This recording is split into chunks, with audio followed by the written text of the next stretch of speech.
All right, here we go. For real this time. We will make the clink sound with our mouths. Ready? Clink. Unicorns, I love them. Unicorns, I love them. Unicorns. Very good. I'm in the middle. In the middle. Unicorns. In the middle. Oh, the girl in all my guy. Rub their eyes. Girl in all my guy. I'm in the middle. In the middle. Unicorns. In the middle. Unicorns. Time for cake. Time to deliver the cookies. So I bought one. Time Now you best prefer. when the dance. Time to deliver the cookies. Kick back. We got his mom's. Time Does it hit the. There we go. Oh, you got it big full. Oh, that Oh, you got it big fully. unrecorded message. Oh, you got it big full. A clip. Oh, you got it big fully. Unrecorded. No, big full. Like sleeping. Oh, what that? Oh, you got it big fully. Like sleeping.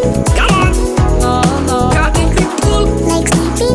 And waiting. Oh, you got it big fully. Fully. I love you. Yeah, I love you too. Pause for effect. Unicorns, I love them. Unicorns, I love them. Unicorns, I love them. Very good. I'm in the middle. Unicorns, I love them. In the middle. In the middle. Unicorns, unicorns. Okay. The girl in all my guy. Can't you see? Rub their eyes. The girl in all my guy. Can't you see? Rub their eyes. Does this count as annoying? Time to deliver the cookies. So I bought one. Time Now you best prefer. when the dance. Time to deliver the cookies. Kick back. We got his mom's. Time Does it hit the. There we go. Keep clinking. Oh, you got it big full. Oh, that Oh, you got it big fully. unrecorded message. Oh, you got it big full. A clip. Oh, you got it big fully. Unrecorded. No, big full. Like sleeping. Oh, what that? Oh, you got it big fully. Like sleeping. Come on. No, got it big full. Like sleeping. And waiting. Oh, you got it big fully. Wow, that was something else. Just one more. No. Well, hello everyone. My name is DaraMuth, and welcome to DaraChat. I am welcoming my most humble, or not humble, but my most honored guest. Hey, I'm That- humble. A humble and honored Mr. SilverFox. Hello, Mr. SilverFox. How are you? I'm doing wonderful, man. How's your night going, brother? Well, it's sort of going a bit crappy right now because unfortunately, Rumble Studios crapped out on YouTube, so it is not playing over on YouTube. Oh no.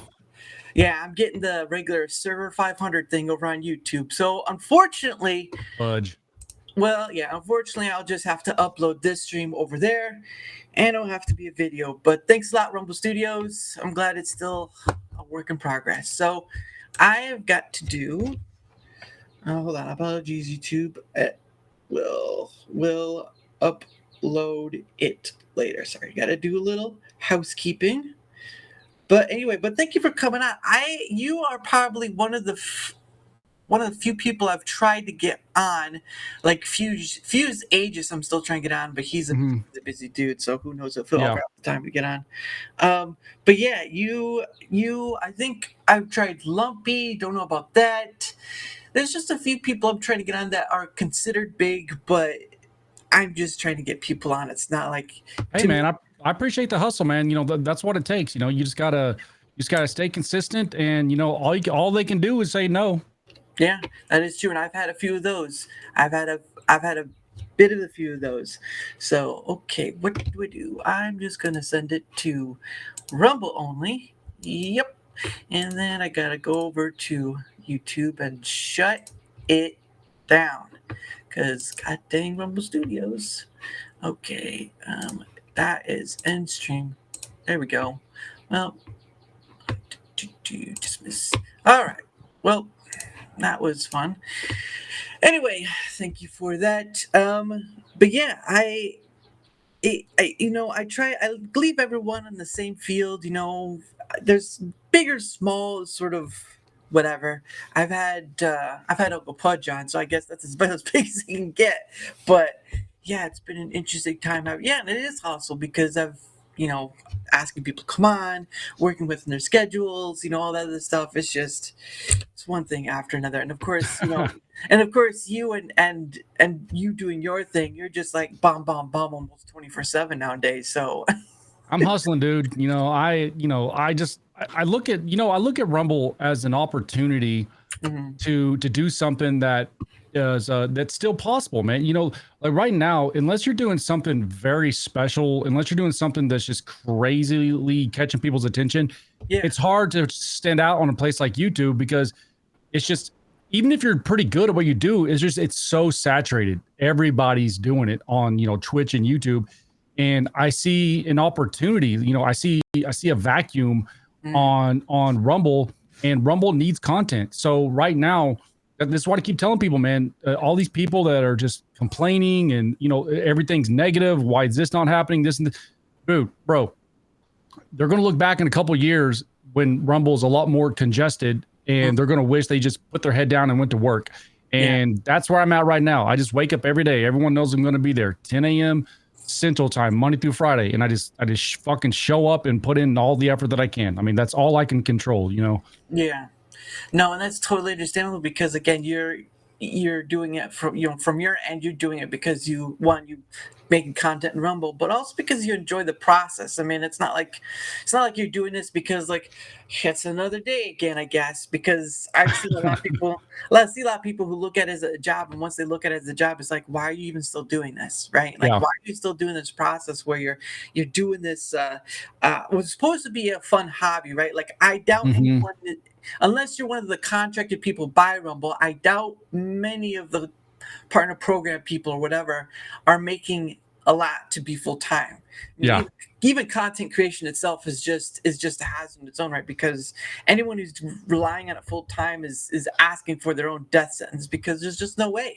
With YouTube, they could pull it out of the rug by just demonetizing one of your videos. And you're like, well. Well, that's why I'm on Rumble, man. Like, I haven't been streaming that long. I started streaming in January of 2022.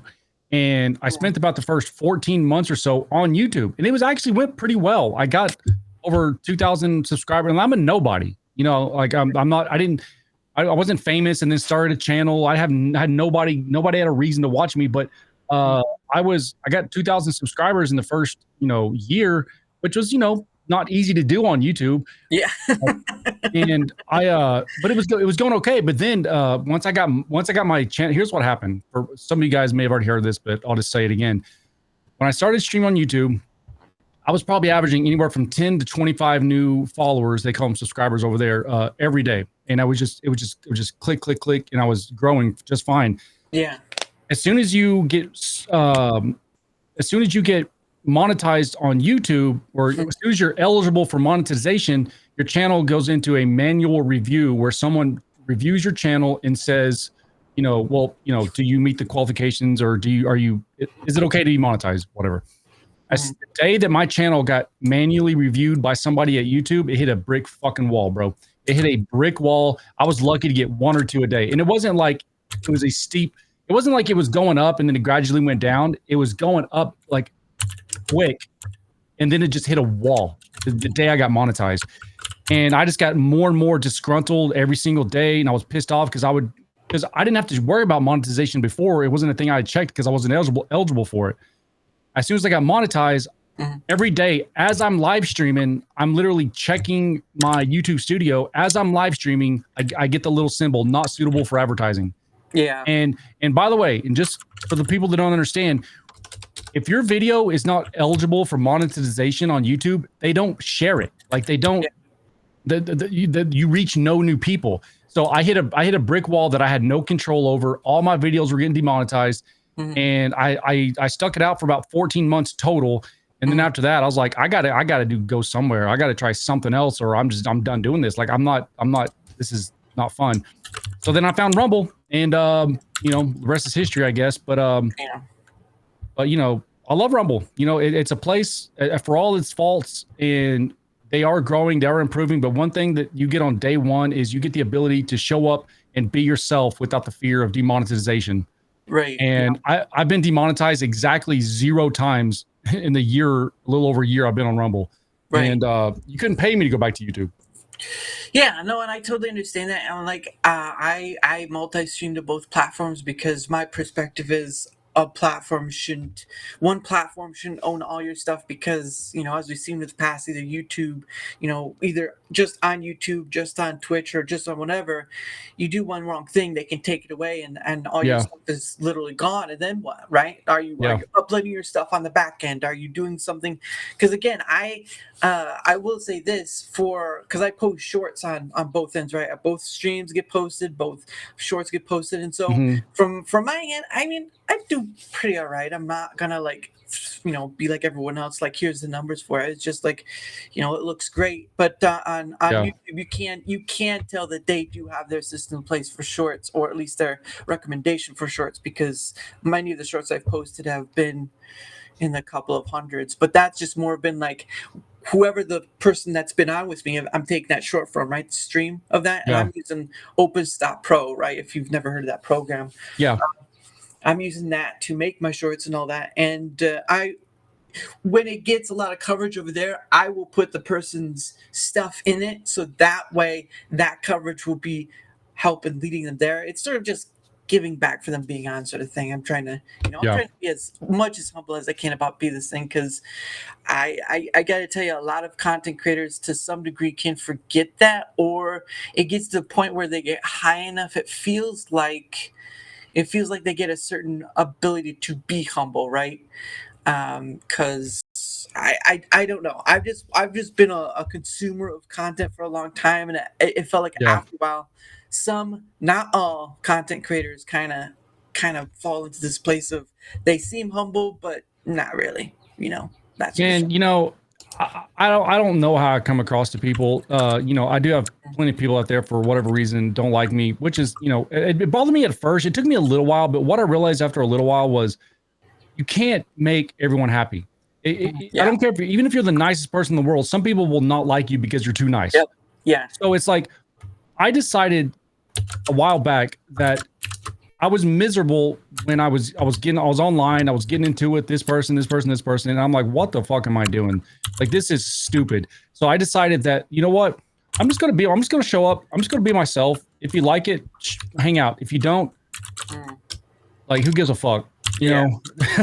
Yeah. I mean, because at the end of the day, the only people that it matters if like me or not are my wife and my kids and some like immediate family. If I don't know you, I don't even know what the hell you look like, you're hiding behind a freaking profile pic, and like, you don't matter to me. So, I mean, it's as simple as that.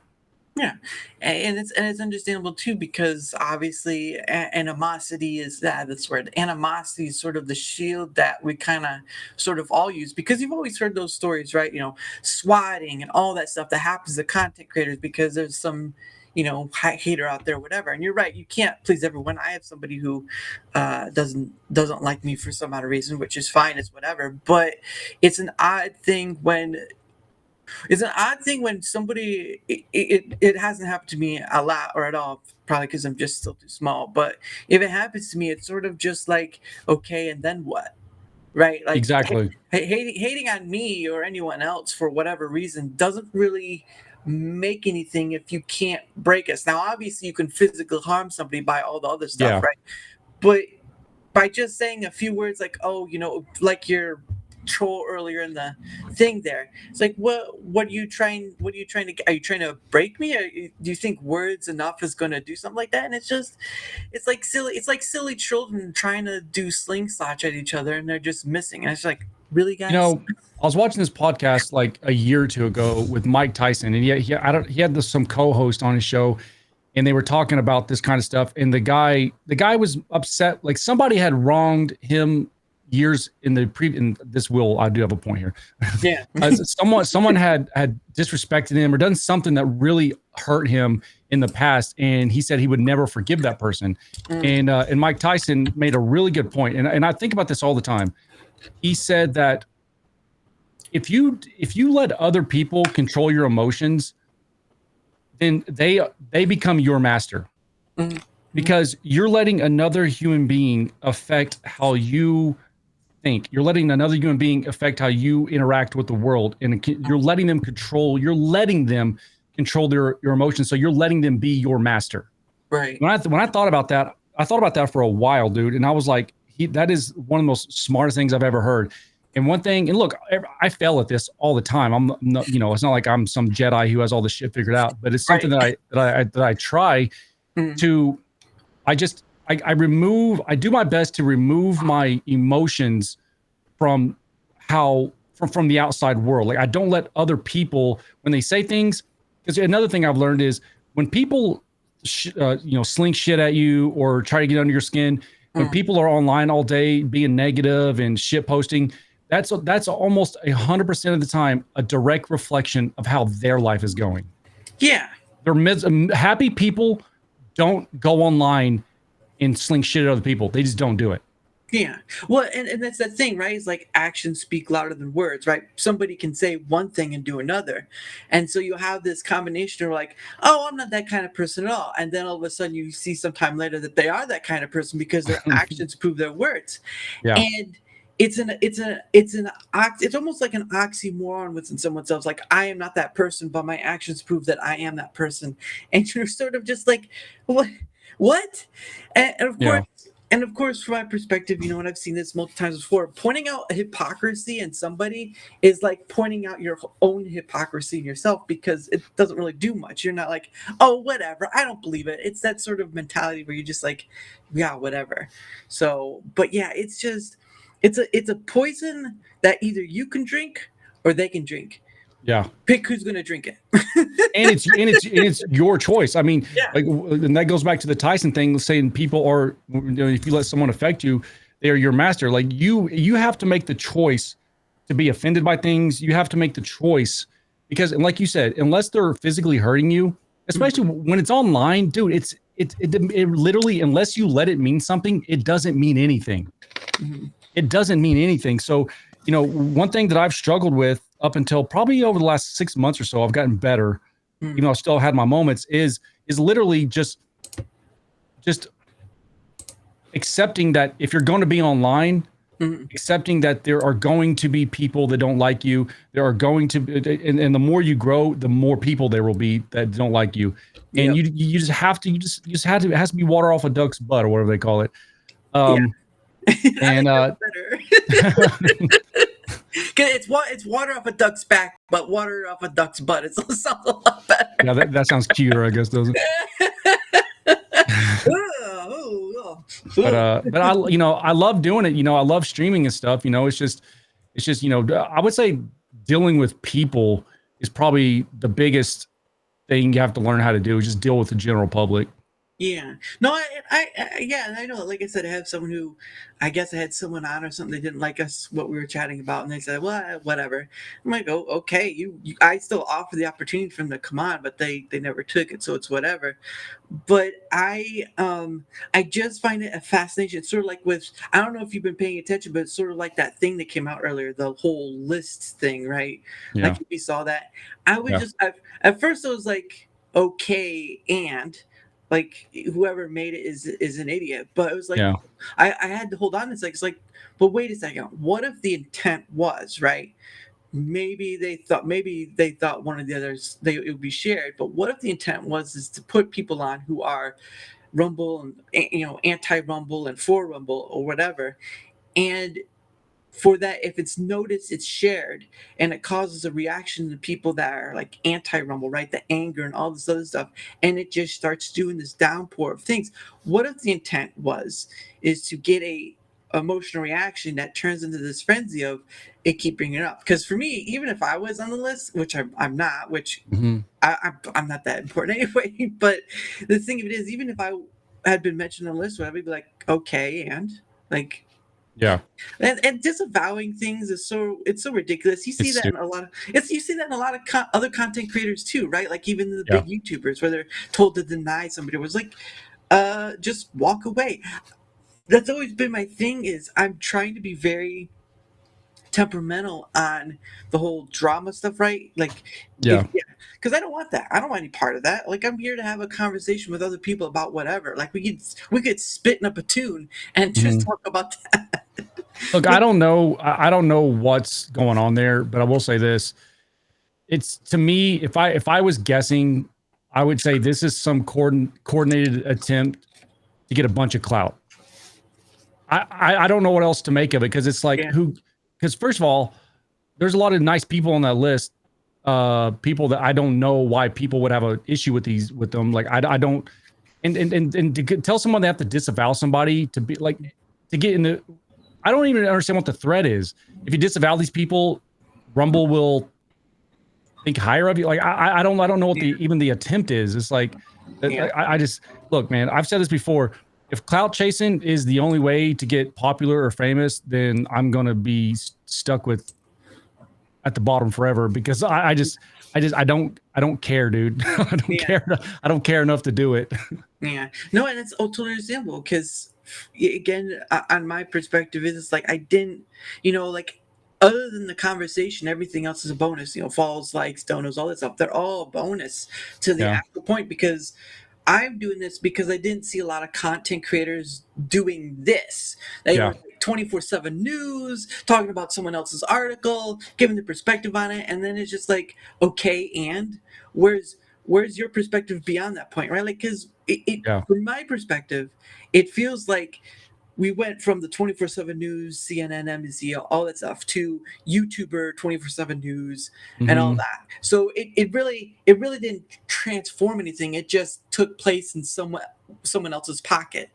Basically, it's just like, it's not CNN anymore, where it's billions of dollars. It's now hundreds of thousands of dollars in someone else's pocket, and it's just doing the same thing, right? Like, where's real journalism? Very few people do it, but where's real journalism when you're just reading an article? Where's it's a good question, man. I think YouTube has kind of turned back into the kind of, you had the MSNBC, you had the NBC, Fox, you have all these big time. They kind of had a monopoly on information, and YouTube is slowly just kind of turning back into that. I mean, it's just, I don't know, bro. Like, I'm just a dummy from Arkansas. I just. Hey, WD-40 and duct tape, man. It still works. It still works. Oh, by the way, someone came in my chat earlier when I was streaming and said that don't go on his podcast. It's a trap. And I said, I don't even know who it was. I don't remember the name. But I was like, I said, oh, that's okay. I'm good with traps. We'll figure it out. Well, maybe he was talking about, like, the trap, like, where you see a woman, but it's actually a man sort of thing. But that's not the case here.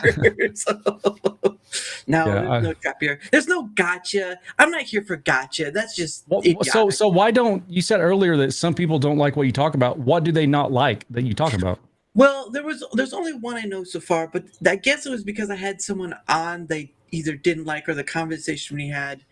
And I can't remember, but it was like, and of course, they were, I kind of, at first I felt kind of like disheveled a little bit, but then it was like, okay, and so it was like, well, you're welcome on any time. I won't say the name, obviously, but I was like, you're welcome on any time if you want. It's like, oh, all right.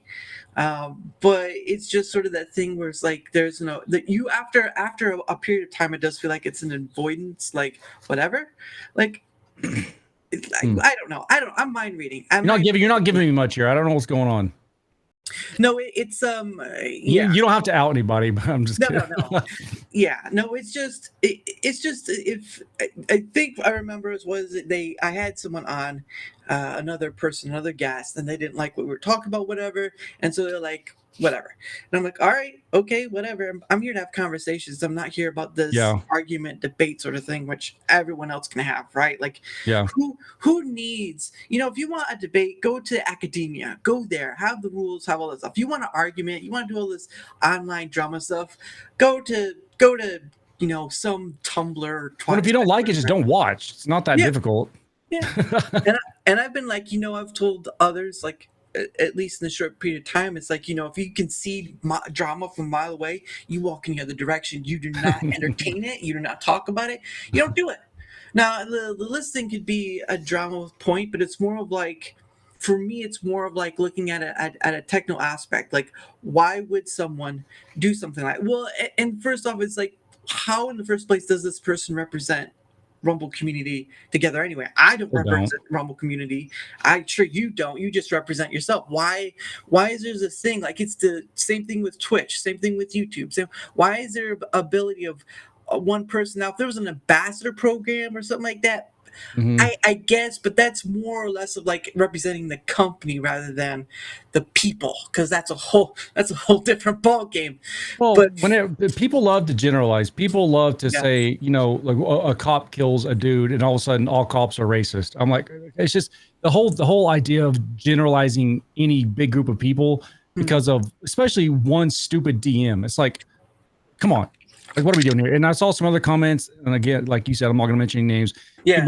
People. I saw some comments about, you know, this is why I left because of stuff like this. I'm like, what does that even mean? Okay. It's not like we all got together and made a list and told Ken to like, this is what you got to do. Like, Yeah. 99.9% of us don't give a fuck. Like, by the way, I want everybody to succeed.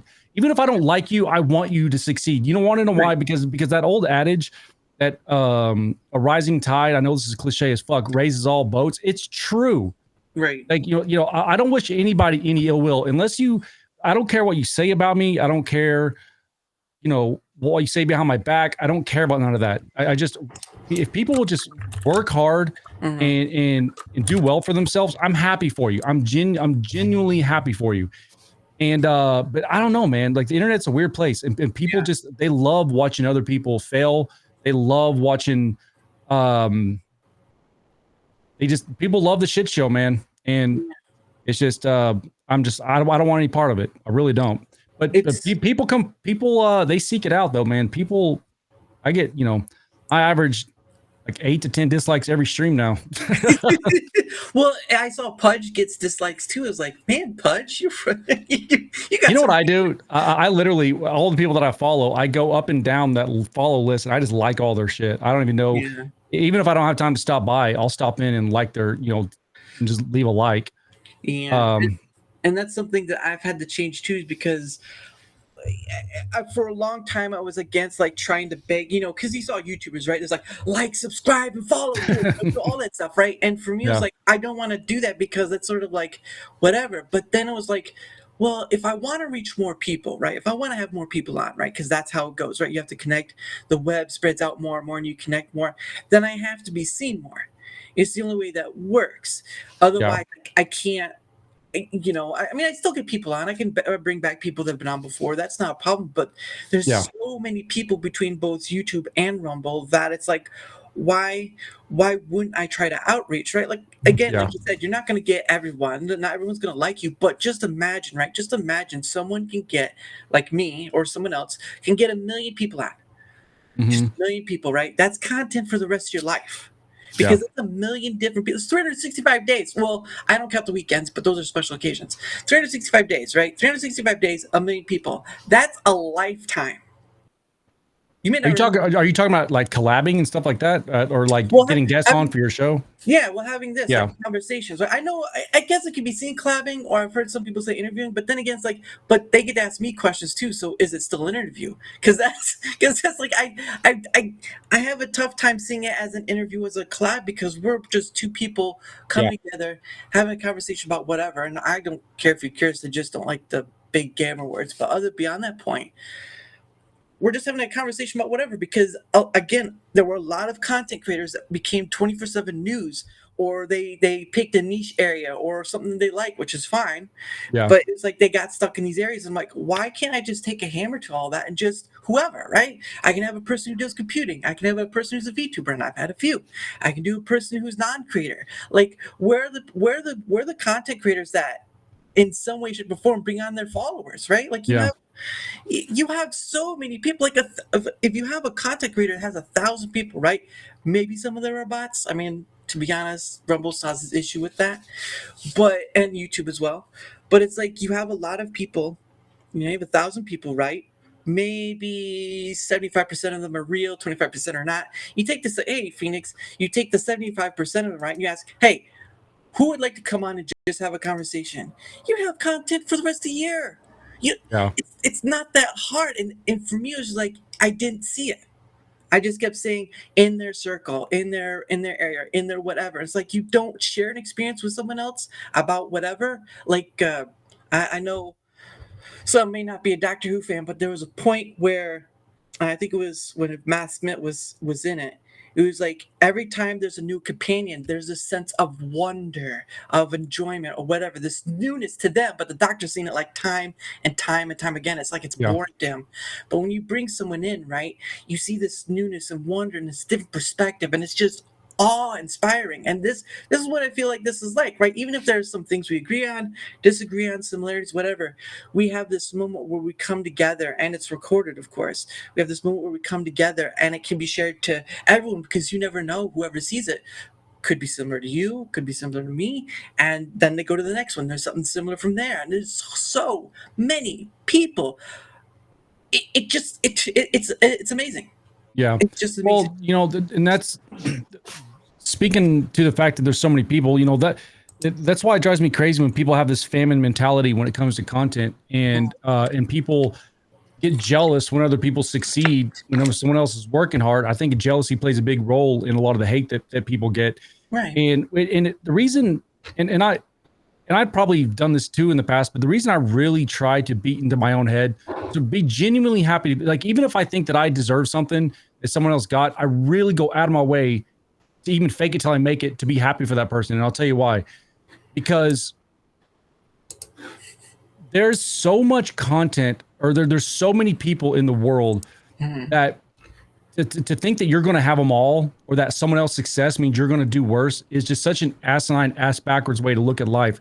You cannot have a famine mentality. If someone else, there's infinitely more people viewing content than there is creating content, and there's something for everybody. Yeah. There's millions and hundreds of millions of billions of people that consuming content, and there's really not that many comparatively that are creating content. If people would just look inside themselves, be introspective, and have a little bit or a lot of self-awareness, and just put their passion into what they're doing. It's like for you, for instance, you know, with doing a podcast, just be passionate about learning how to be a good conversationalist. Yeah. And just learning your craft and being passionate. And like you said, you don't have to stick to a certain, like Joe Rogan, he talks to fucking everybody. So it's like, you know, be passionate about it and just be curious about the people that you have on. I'm not trying to tell you how to do it. I'm just saying this is what I would do. I'm not, I promise I'm not doing that. Right. But I mean, just if you're just passionate about the thing you're doing, then people will naturally gravitate towards it. But people spend so much of their energy outwardly focused on what's not happening and things they can't control. And it's a complete waste of time. And it goes against everything that's going to help them achieve that goal to begin with. Right. I see it as, I mean, again, like you said, content creation isn't for everyone, because there's some people who go for a while and then they get disheartened, and they just stop because they want that success, right, or they want that fame, whatever. I look at it like this, is like those secondary notions help in the more noticeable aspect of more eyes on me means more eyes or more people on the screen with, you know, other people and all that stuff. But it's a very catch-22, because in order to have one, you have to have the other, and it's sort of like you may hate it, but it's part of the deal. And you're like, if you stay humble about it enough, right, like you're not trying to hoodwink people or whatever, you at least have a better chance of as being seen as more authentic than people who just like bright lights, big studio, all this hundreds of thousands, you know, tens of thousands of dollars being spent on stuff that like it barely cost me a couple hundred, you know, in different parts. And I'm just like, it can be that easy or it can be that hard, just depending on. And like you see with some content creators, I think there's it's sort of like what would be the best way to describe it? It's sort of like a root or something stuck in their head, and they're not really sure why it bothers them. Like for me, yeah, sometimes it does bother me where I see other people who are more than or whatever, but I have to remind myself the two questions, right? The two questions I ask myself are, what am I doing this for, and what am I expecting out of it, right? Like I'm not going into this expecting millions of dollars, whatever. I'm going in this because there are so many people out there who are creators and non-creators that probably have never been on the show before, whatever, have never had sat down and had a conversation, and they want to, like their big follower, whatever. Like if you were follower of like Nerdrotics or some sort of faction, Mhm. but they never got that chance. And then some creator says, "Hey, would you like to come on?" And they're nobody, right? Or they feel like they're nobody. Like I've had people tell me their anxiety, their they don't know how to speak anything, whatever. I'm like, just come on, we'll get there. I tell you what, sometimes I do carry the show by myself, but there's still a show. So, it's just all on how you want what you want on this, because yes, I will say this, it would be nice for all the other benefits. Yes, it would be nice if Of course, yeah. I could go from a full-time job to a part-time job. But is that the main point? No, because I've seen too many content creators fall on their face to some degree, not full, but to some degree, Yeah. where they get lost, or they've done it for so long. And you've already seen some content creators on YouTube, right? They just retire, right? And some of them are well-made millionaires, but that's not the point. Well, I heard Joe Rogan say this just the other day on one of his podcasts. He said that, you can tell I listen to a lot of Joe Rogan. Yeah. He said that someone asked him about his podcast in the early days. He said it took him 5 years to make any money doing it. Joe Rogan, in 5 years in, he was getting decent views and stuff. But it's Right. like, it takes time. And that's the thing that people miss. People, they give up before they even get close to any potential to doing what they're doing. It Yeah. takes time, man. Like it takes a lot of work. It takes sacrifice to actually get somewhere. And most people quit way before that point. And I've done it. I've quit on projects because it wasn't going well, and I'm probably fucking 6 to 8 months in. Mhm. And it's just it takes time. And there's going to be times when you're creating where you feel like everything is going well, things are clicking, people care, and then the next day you'll show up and it feels like no one gives a fuck, and it hurts. Yeah. It fucking hurts. Even there's times on my streams where some days I'll look over and the chat's just fucking blazing. I'll look over some days and I've been talking to myself for the last 45 minutes. But I swear to God, dude. And I'm just like, you got to stay, here's low, here's high. You got to stay right here. You can't get too low on yourself or too high on yourself. Just be consistent. I know it's a boring thing that people get sick of hearing, but consistency is key. Yeah, well, I can't say I'm consistent because I work around other people's schedule, right? Like, you were able to come on at 7 p.m. Some people come on at 8. I have a lady coming on next Monday who's not going to be able to come on till like 10 p.m. because of where she's at time-wise. But Fridays, right, my PIV stream is 7 p.m. Eastern every Friday.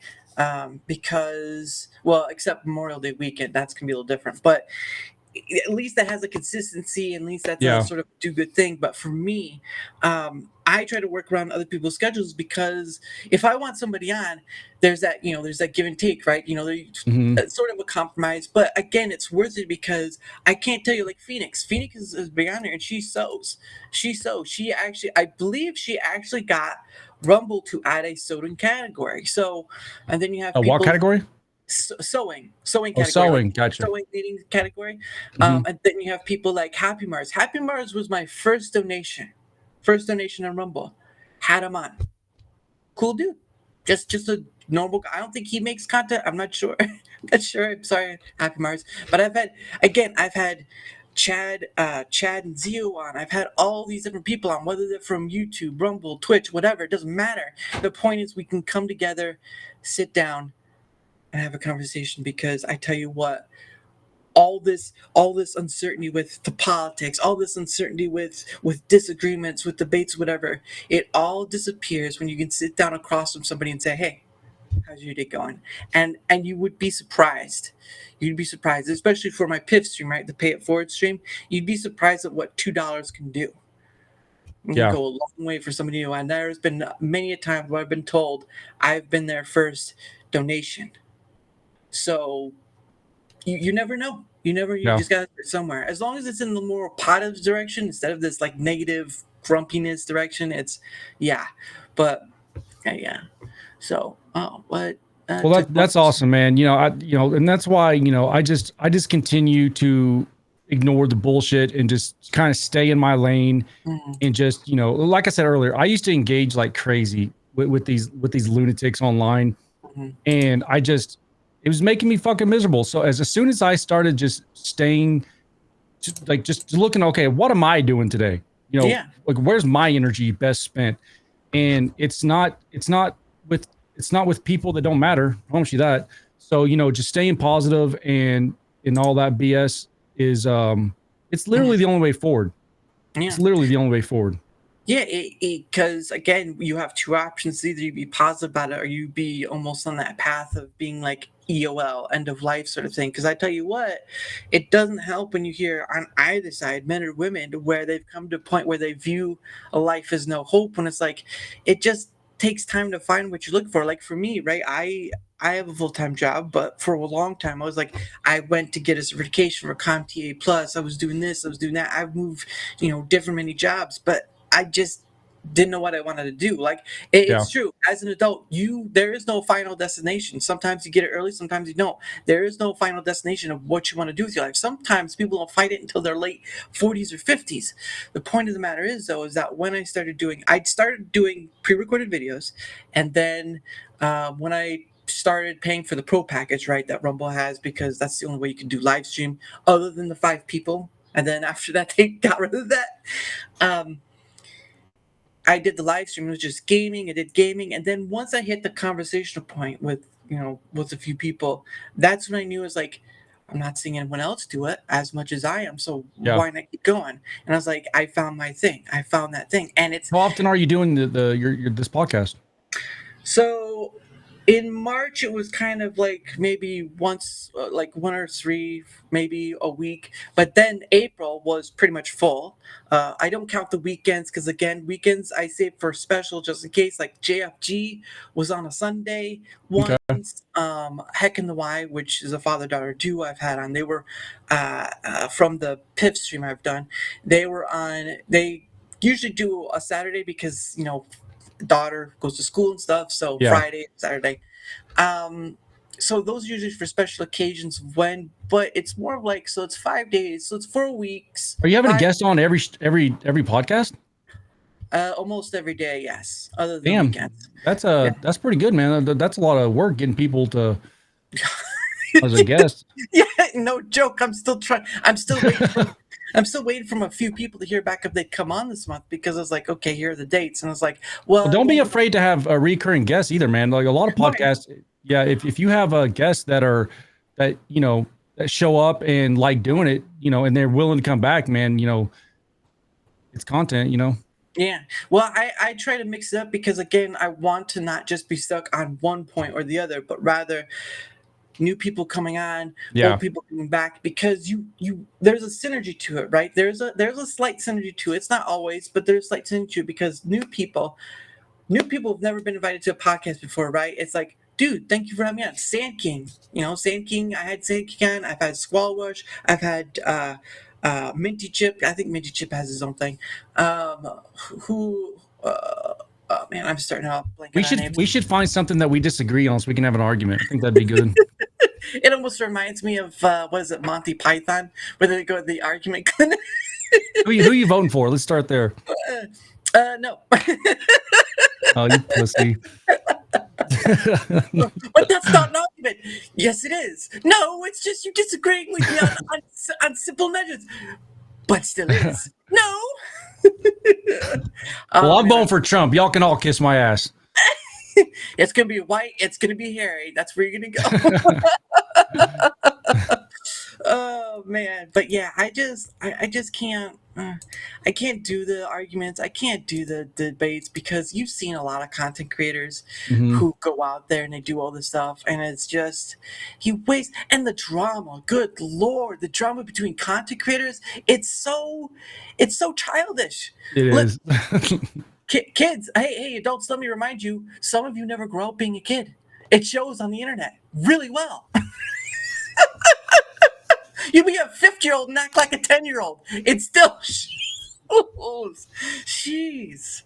Oh my gosh. But it's just like, It's just like you take the lessons you learn. Again, take lessons you learn from other content creators. Did they do something you didn't like? Did they do something you did like? Okay, well, learn from that and go. You learn mistakes from other people in your Yeah. life. Why wouldn't you use their mistakes for your own benefit, right? Like, Yeah. then you won't have to go through their own embarrassment or otherwise. Because Yeah, everybody. Oh, sorry. I thought you were done. no, you're good. You're good. Yeah, Everybody. Oh, nope. I'm done. Talk. I know how this goes. We just keep doing it. But that's another thing too. Is like I've been invited on. Oh no, there was a lady I once had on. She invited me on her birthday stream, and she had multiple people on a panel. Right, like you've been on one of the Lumpy's round tables, right? After a while, it just gets so noisy. Everyone wants to say something. You're over here. You're trying to say something. And all of a sudden, like Uncle Pudge comes in with his thing, and then you have Geek over here taking off his shirt and doing You got that. my loud ass in there. And you're just trying to have a conversation. It's like, and that's why I've been very hesitant to do a multi-person channel, because I did one like 3 people, but that was it. To do, I think 3 is good. I think when you have 3 people in a conversation, it's easy to keep it moving. 2 is actually to do a podcast by yourself is actually pretty difficult. There's a few people to do it well. 2 is good. You can have a conversation that way, but I think 3 is really good, because it takes a lot of pressure off of the 2 to keep going. But when you get too far out past 3, it starts getting messy. Yeah, well, I've been able to keep a show going by myself, so I'm not creative, but you're not wrong. It's just it when you have like 8 or 9 people on, or however many StreamYard or Rumble Studios can have, you can have people enjoy. Sometimes the viewers love the cast, whatever, but if you've ever seen FNT, right, Friday Night Tights, there's so much chaos that everyone just gets over each other. It's like, where's the conversation at? I'd like to hear them have a conversation, but where's it at? It's like one person over here, one person over there talking to each other, and then all the other people's just like, guys, hello, hello. Even a deaf person's go like, I can't understand. You get too many people, especially late at night. Maybe a couple of people have had a couple of drinks. It gets pretty untenable. Yeah. No, actually, no. Gamer Grill. It's Schoolhouse of Rock. Remember, 3 is the magic number. That's what she said. Let's go. That's what she said.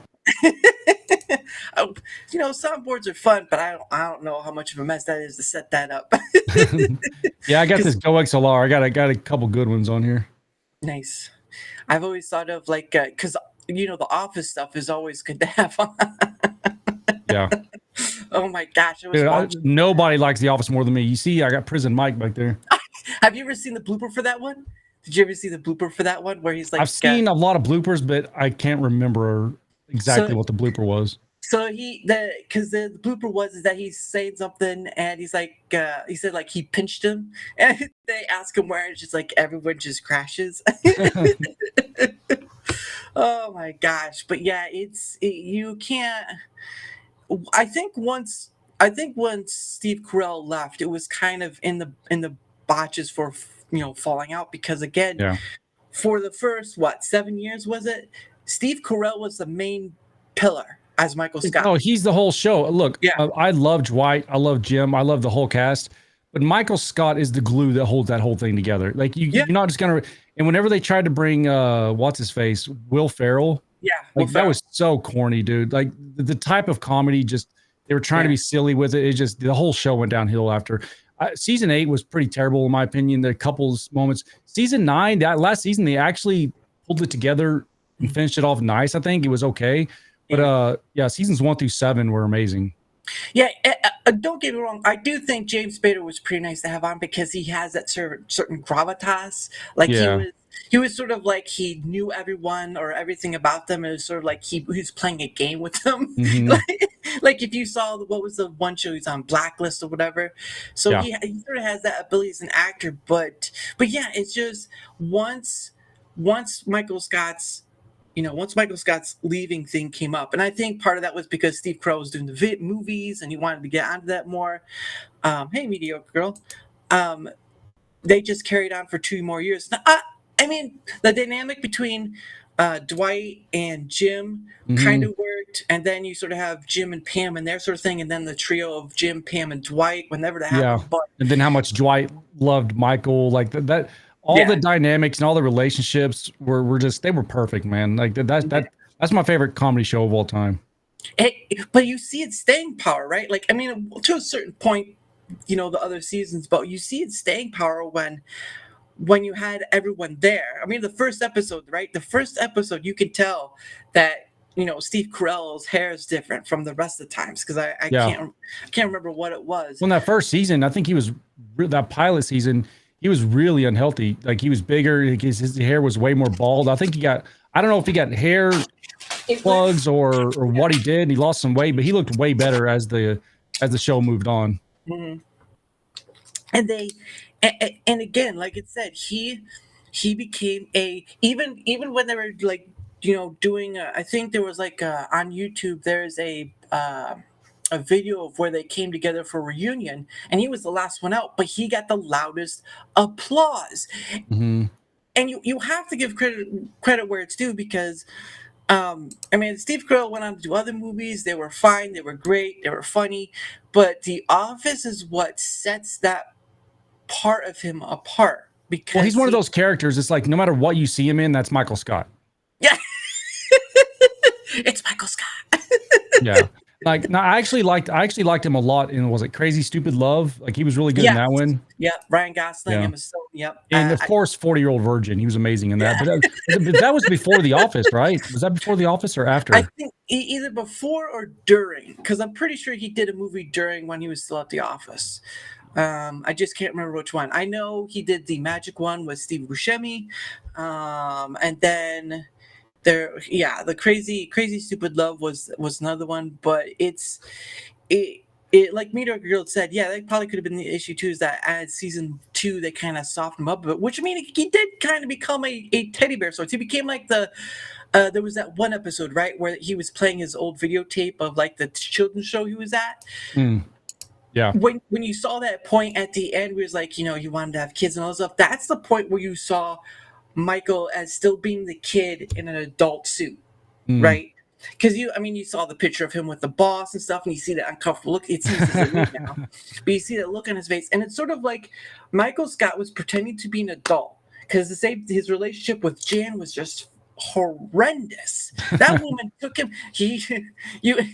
And I like where the story he tells to the girls, right? I can't remember what episode. He tells the story to the girls like he doesn't like the costume or the cheerleader thing. When they're at the mall talking about it. Yeah, and he's like, and then he says like, "Well, I don't like when she puts me in." It's like, what? Yeah. Well, I like when Jan comes back and she had a boob job, and then he said something like your suggestions were good, but hers are bigger, or something like that. Yeah. Well, and the thing too is, right, that's the other part, was the fact of when he thought that child was his with Jan. Don't know how true that was or not, but again, you see this pillar of a person who's in almost every episode, right? I'm pretty sure there might have been an episode 2 where he was gone because movie and stuff, right? But you see everything being built around him. Either intentional or unintentional. It can go both ways. The point of the matter is, when he left, that's when the show was. And I do believe the last episode in the 9th season, that was powerful. For me, that was powerful because, remind me, is that the one where Dwight got married, or was that a different one? That was the one. That was when Dwight finally got married to Angela, and his first line was, "That's what she said," right? He's like, "Michael, you came." Yeah. That's what she said. Yeah. Dude, when that scene happened, and then Michael showed up, she said, "Dude, I had fucking tears running down my face." So that was, I don't give a shit. Yeah. Well, I love that so much.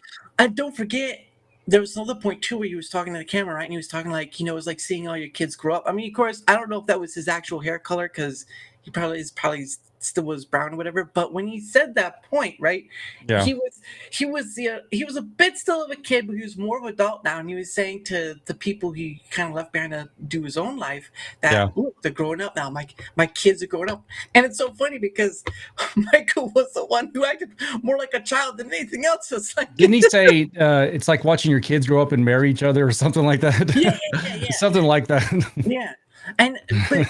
Yeah, but again, it's just like, it's nice that they brought him back because that was sort of thing, and Yeah, that was nice. And that last episode with, Dwight having been married, they're back at the office, and then Jim and Pam, they're trying to, they're leaving to another job. I guess he is in Philadelphia, whatever. And instead of he's saying leaving, Dwight's telling him, no, I fire you, and he gives him all the benefits he can to just whatever.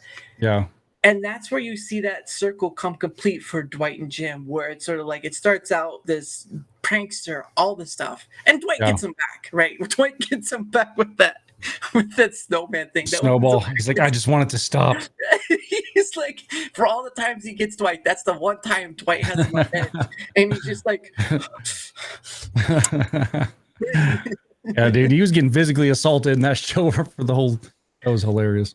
Oh god! I heard that they're thinking about remaking it. I'm like, dude, that sounds like a really bad idea. Because what made that show so special was that they were willing to write offensive jokes, and we know they're not going to do that anymore. It's not going to be the same. It's going to be this attempt at like slapstick comedy, and it's just not. It's not going to feel the same. It's just not going to. Yeah. You've seen a lot of the remakes that they've brought out. They've just kind of fallen over themselves. Now, it's just like why would you try to bring back something that didn't? It's like it'd be a money grab. That's all. That's the only reason they'll do it to try to cash in. Yeah, and if they're trying to come back for doing, if they're trying to come back and do another Office, like for the 7 to 9 years that was out, it was magic in a bottle. Yeah. Why do you want to mess with that, right? You can't. Scott, was it Michael Scott? What's the name? I just said it before. I can't remember. Steve Carell is too old. He can't play the character anymore. But he made the character. You can't find anyone like that. Especially now. I think Steve Carell could do it if the writing was good enough. But the problem is Steve Carell, like. By the way, I just want to say this. I think he's underrated as an actor. I think because he's funny, people kind of don't look at it as good acting. But when you look at that character in The Office, and he as funny as he was, you can't. No one else could do it like that. Like I think he's underrated just as an actor in general. But I think that unless they're willing to just completely bail out on all the woke ideology stuff, unless they're willing to offend people, and I mean everybody, then it won't work. And I don't have any faith whatsoever that they're willing to do that. Yeah, and I don't either, especially for any other remake that's a TV show, movie, or whatever. Because it's like you can't like with Firefly, right? If you ever saw Firefly, I did not. Oh, okay. Well, it was a 1-season show because Fox had ultimately canceled it, and it had to get a episode or two out through another means. But the thing of it is, like, it was a lightning in a bottle sort of thing, and it was good. What's it about? It's Joss. It's sort of like Cowboys in Space sort of thing, the United States. Yeah, the story is like sometime back in the past, something happened to Earth, and then United States and China got together. The two superpowers, right? Two superpowers got together, and they kind of went off in space to colonize and all this stuff. And majority. I think a big chunk of time people speak in sort of a Mandarin, not all the time, but they do like Mandarin sayings or whatever, or slang, and it was pretty neat. And they also made up words too, like shiny and stuff. But yeah, it was a really good show. It's a Joss Whedon, obviously, like Angel. Which So it was about the United States and China came together to fight aliens, or like, I don't understand.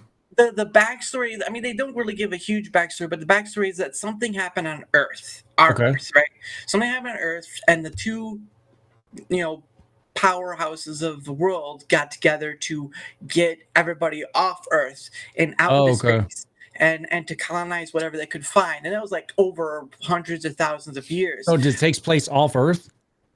And it takes place away from Earth in a new solar system, in a different solar system.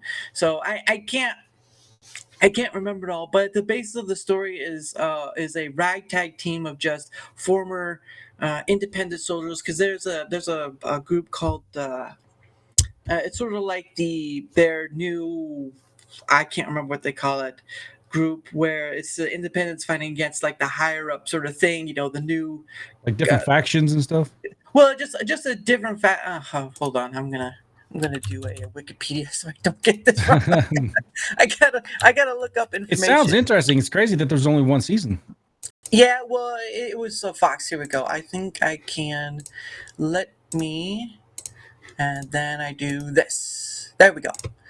So this is Firefly. It's a space western drama. Joss Whedon was the director and writer. I'm trying to find. Oh, here it goes. The show explores the lives of a group of people, some of who fought on the losing side of a civil war. That's right, who make a living on the fringes of society as part of the pioneer culture of their star system. So, Wild West sort of thing. The two surviving superpowers, the United States and China, fused to form the central federal government called the Alliance. There we go.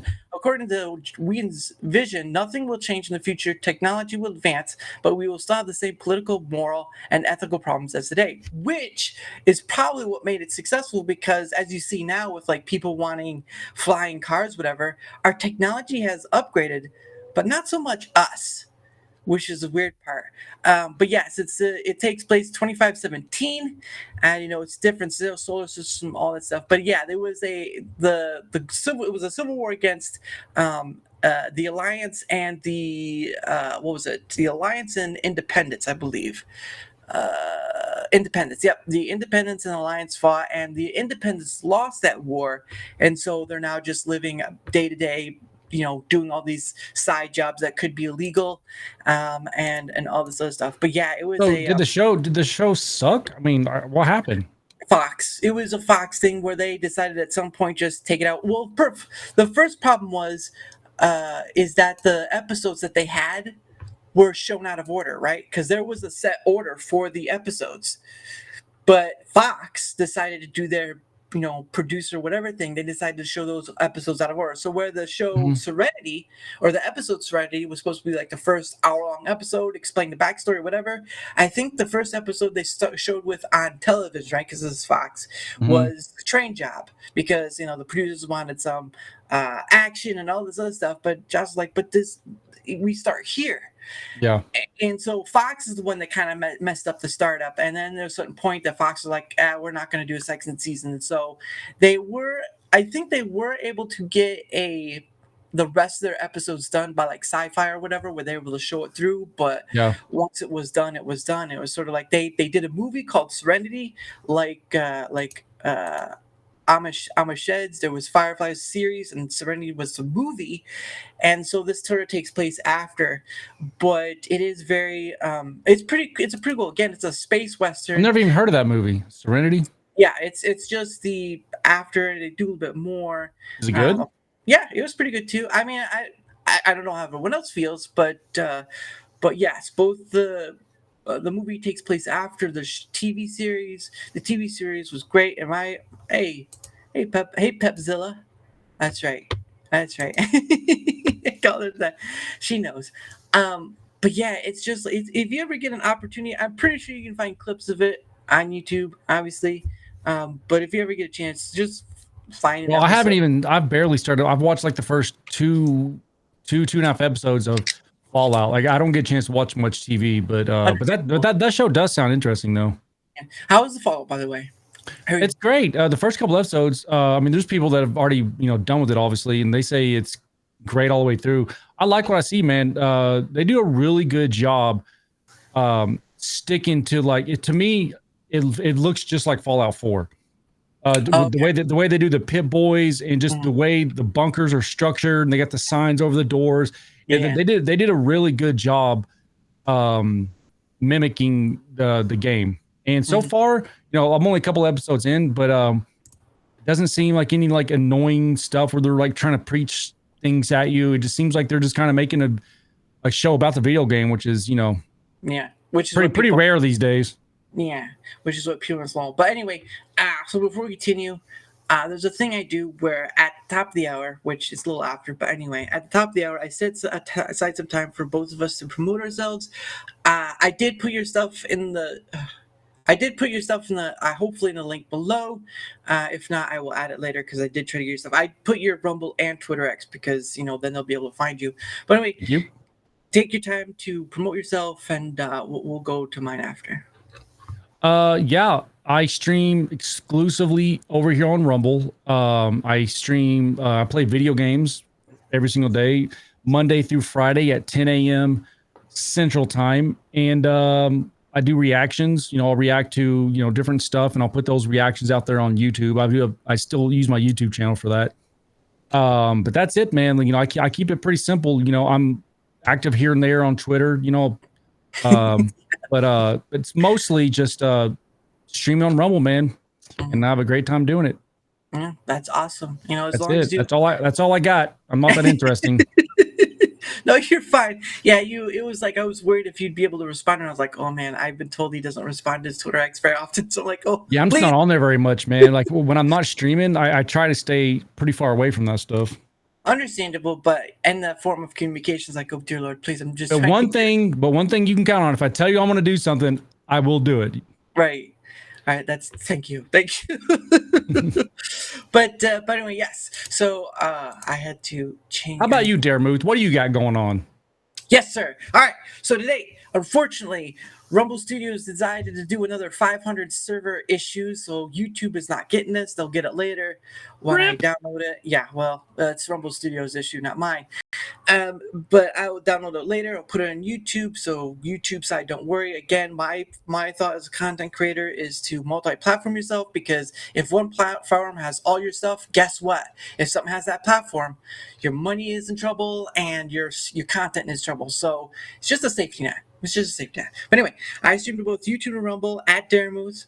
You can find me at either or. I post all the same content to both. So again, like you'll see this stream on YouTube. The only things I've gotten really hit for is like I did a PIF stream and someone was streaming WWE on Rumble, and they kind of region locked me on YouTube. But I will give credit to YouTube for this. So if you have a song that's copyrighted or whatever, guess what? They have tools that can mute that out, right? Or they can have tools that will automatically clip out the section of what the copyrighted stuff is, right? Or whatever. YouTube is really good at that. I will say that. Rumble doesn't have anything like that, but they're still in their beginning. They're also good at screwing people over for dumb copyright stuff. Yeah, I play GTA, and I'll have like, you can't play GTA with the radio on. Like you play 10 seconds of someone else's song, and those block or take all the money from your whole stream, which is wrong. Yeah. No, and I totally understand that. Again, this is sort of like they're the tools they have that I give them credit for, because again, Rumble does not have that. If something come up that's copyright, and of course, Rumble still has the DMCA thing, which is sort of still an issue because there's not an easier way of what is it? You have to email the DMCA people. There's no like. Yeah, it's not built into the thing. Yeah. Yeah, which is something I hope they configure in the future. But anyway, I have a fan account on Twitter X, and I'll explain that in a bit. I have a Discord, but it's mostly for DMing at DaraMoves. I have a email, which you'll probably see right here. Again, anyone in the chat, Happy Mars, Phoenix Electrica, they can attest to this. Anyone in the chat, except trollers, people who just want to be negative all the time. The opportunity is up for you. The door is open. If you want a chance to come on here, right? If you want a chance to come on here, have the same opportunity that Silver has. Look, I'm open. All right. I'm willing to have a chat with just about anyone. I'm not here for debates. I'm not here for arguments. I'm not here for troll, negative people, whatever. I'm here to have a conversation. If you want to have a conversation, the door's open. Just leave a comment. Just go to any of those three places. It doesn't matter. Just do it.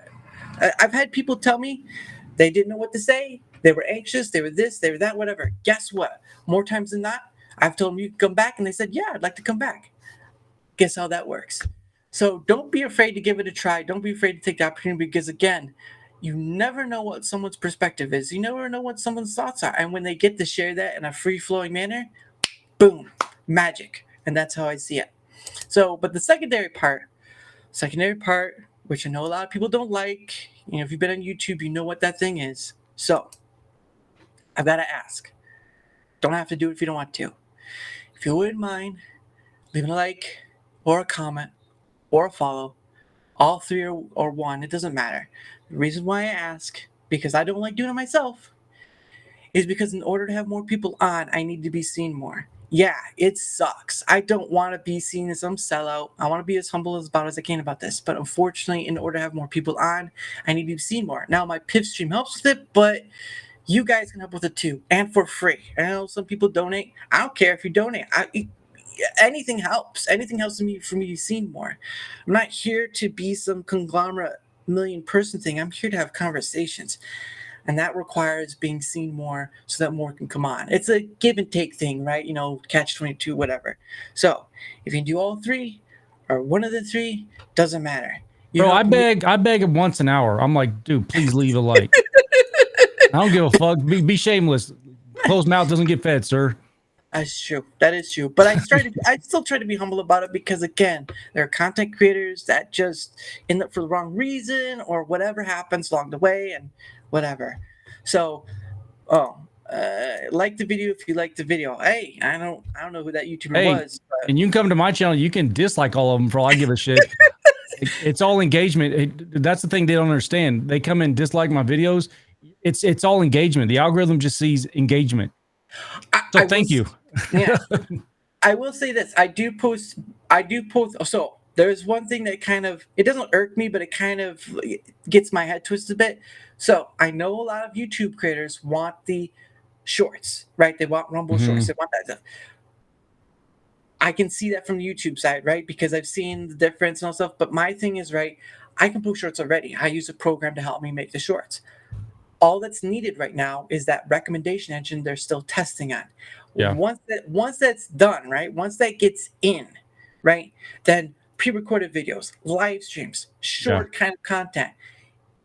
It can expand, it can grow, more can see it. Right now, it's just not because that recommendation engine is still in the beta phase, right? It takes time for the AI to learn and get better at what it's doing. Yeah. I will say too, when people, I know there's some old-fashioned people that don't want Rumble Shorts. Yeah, because they think it's. Which I understand. But here's how I look at it. Well, and people say, well, you can already put shorts. Yeah, but the difference is you need to be able to do this.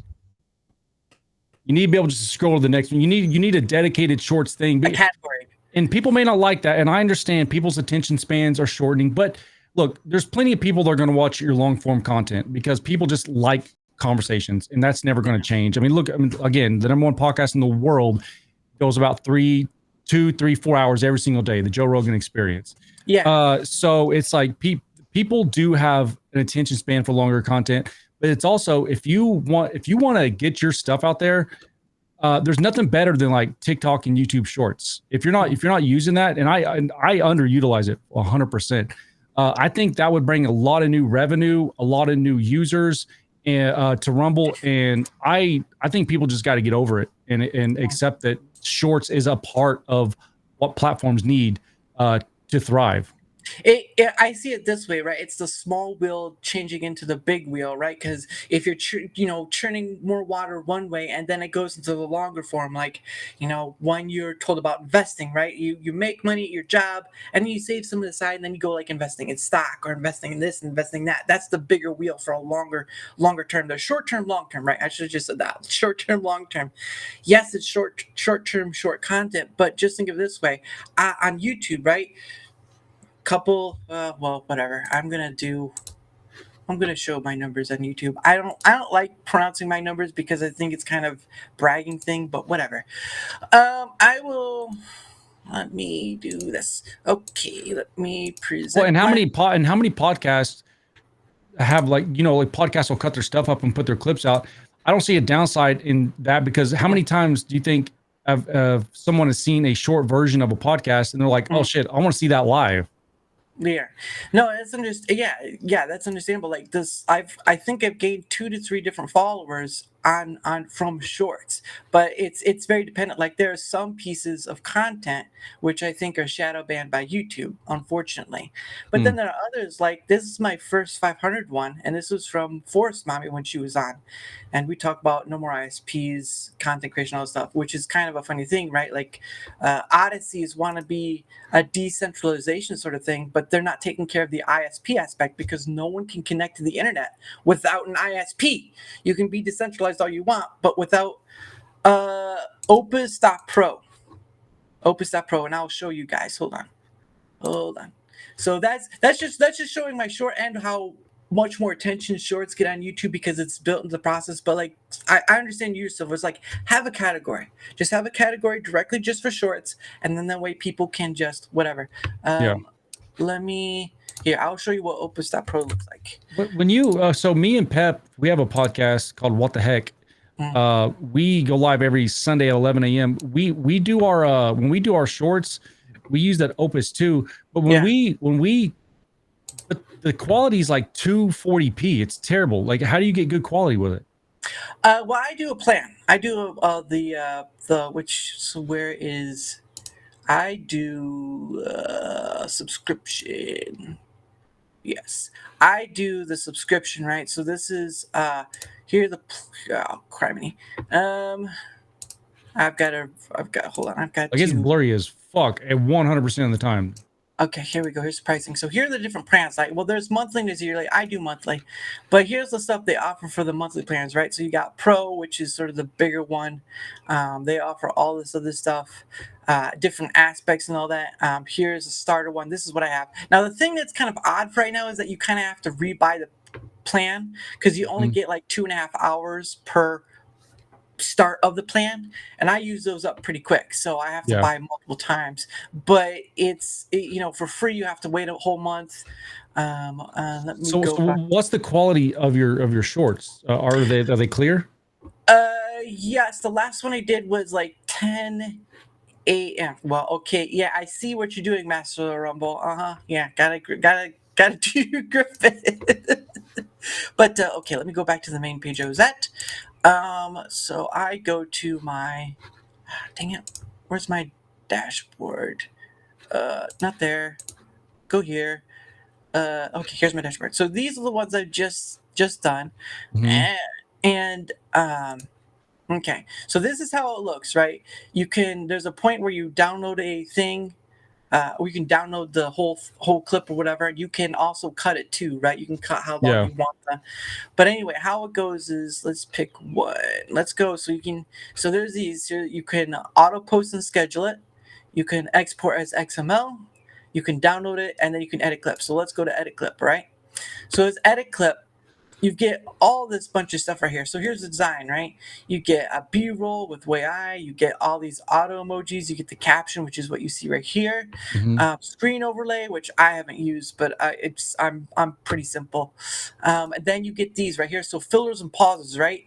This will go through and remove those filler and pauses. So like or silence. Oh, that's cool.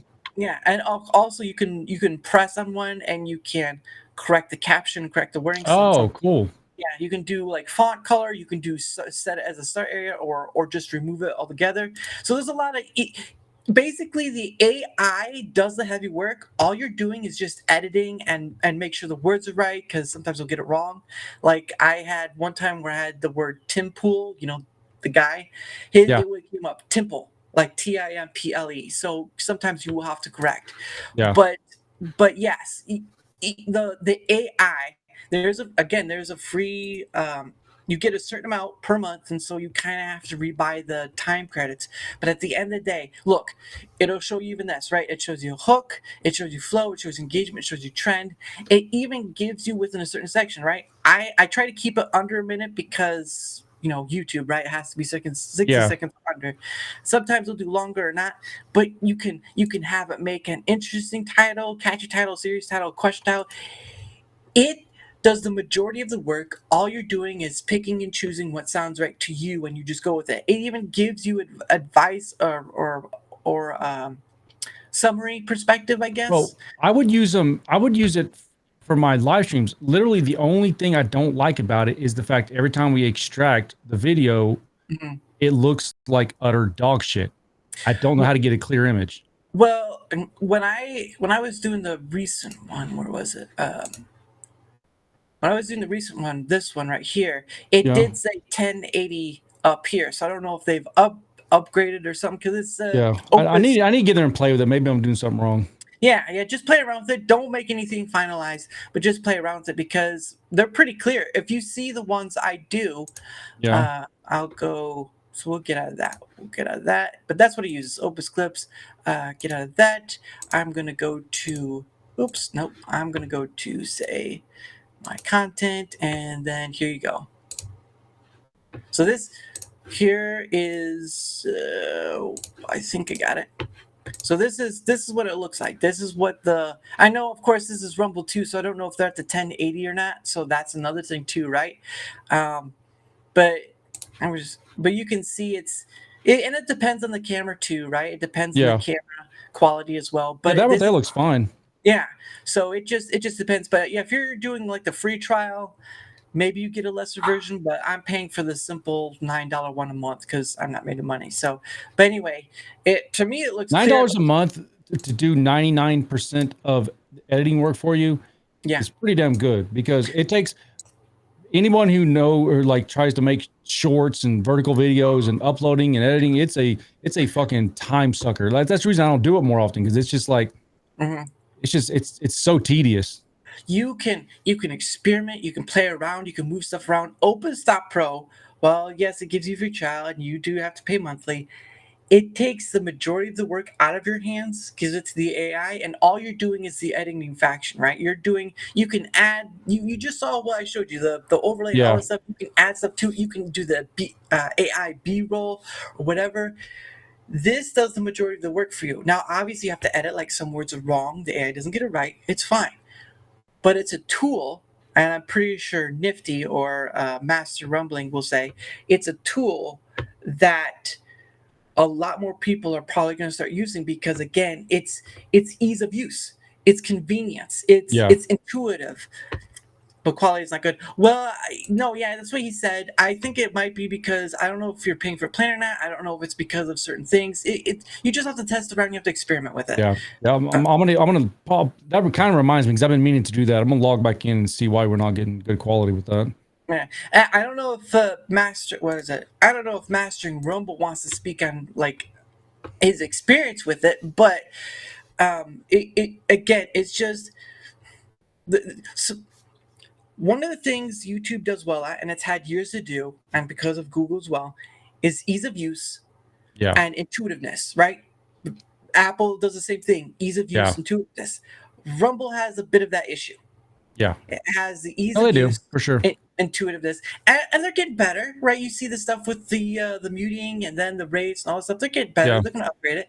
It's just that we're expecting it to be YouTube, where YouTube took 16 to 17 years to get where it's at now, right? 2005, Rumble was 2013. Rumble didn't start doing very much until after Rumble didn't even start gaming almost until like when I got here. So I got here in the beginning of 2023, and the gaming didn't exist. I mean, it was here, but it was not ready for it. Like they weren't doing it.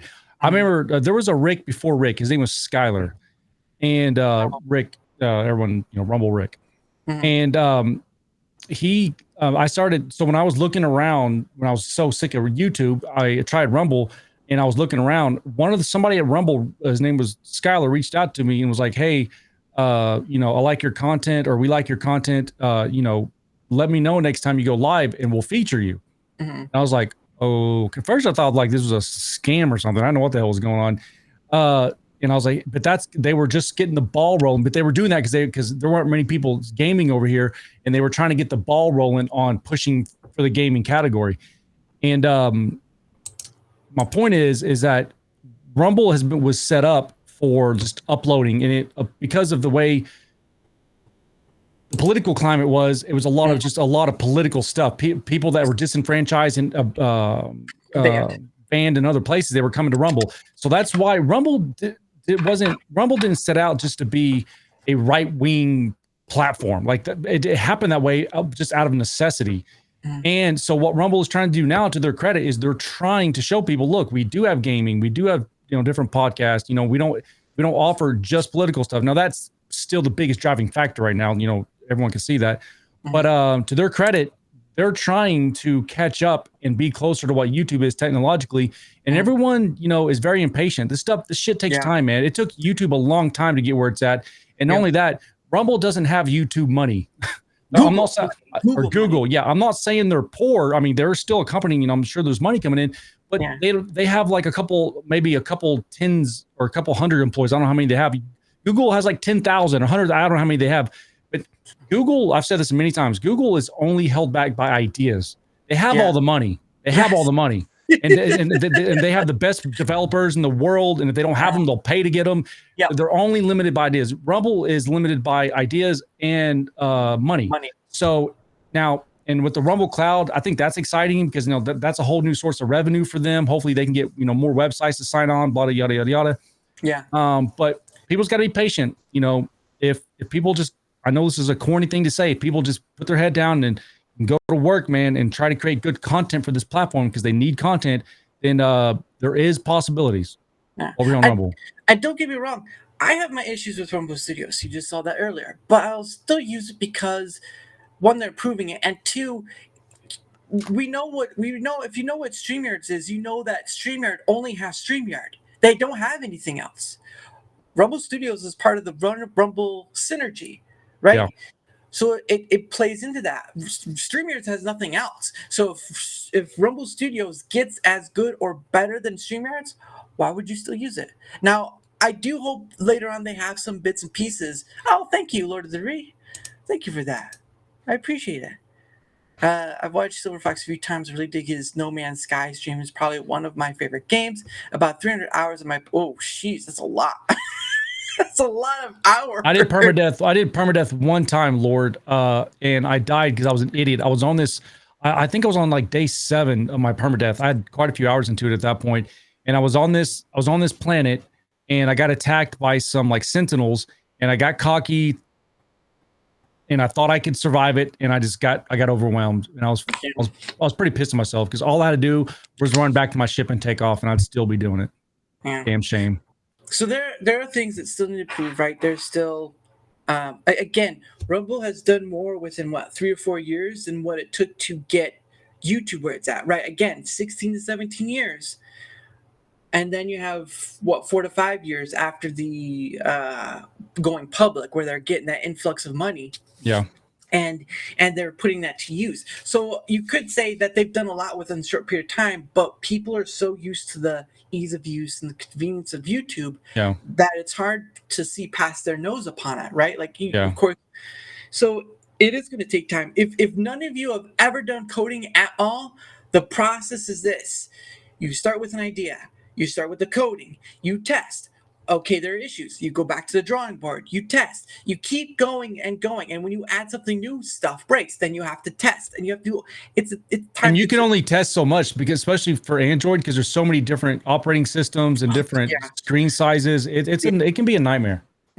Oh yeah, and I can't. I don't know how many times they've probably tested something like, guys, just wait, because I know people want emojis. I know people want gifted subs. For me, pro packages needs more. Memberships needs more.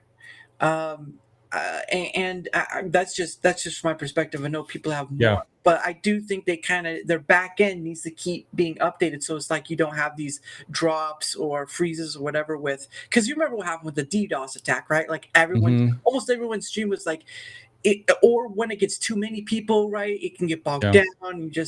So there's a lot of stuff there. It's just, it's just the money and getting all this stuff together. And I will say this: payment options. Yeah, I know it's been talked about by Chris going on quartering stream, but they have a U.S. office, a U.S. HQ, right? Why is stuff still coming from Canada? Yeah, I don't like the way they spell check either. It pisses me off. It's like, I get if there's legal issues, if there's financial issues, I get it. But why, people who want to check, why not get it from the U.S., right? You have an office here. Yeah. What has to change? What has to happen? Yeah. It's just one of those things. I wish I had insight, dude. I don't. Yeah. I don't like, because I get paid automatically to PayPal and then I extract money from PayPal, and I don't like that either, because PayPal is like, dude, PayPal's tried some funny shit too, and I wish there was just a direct deposit or something.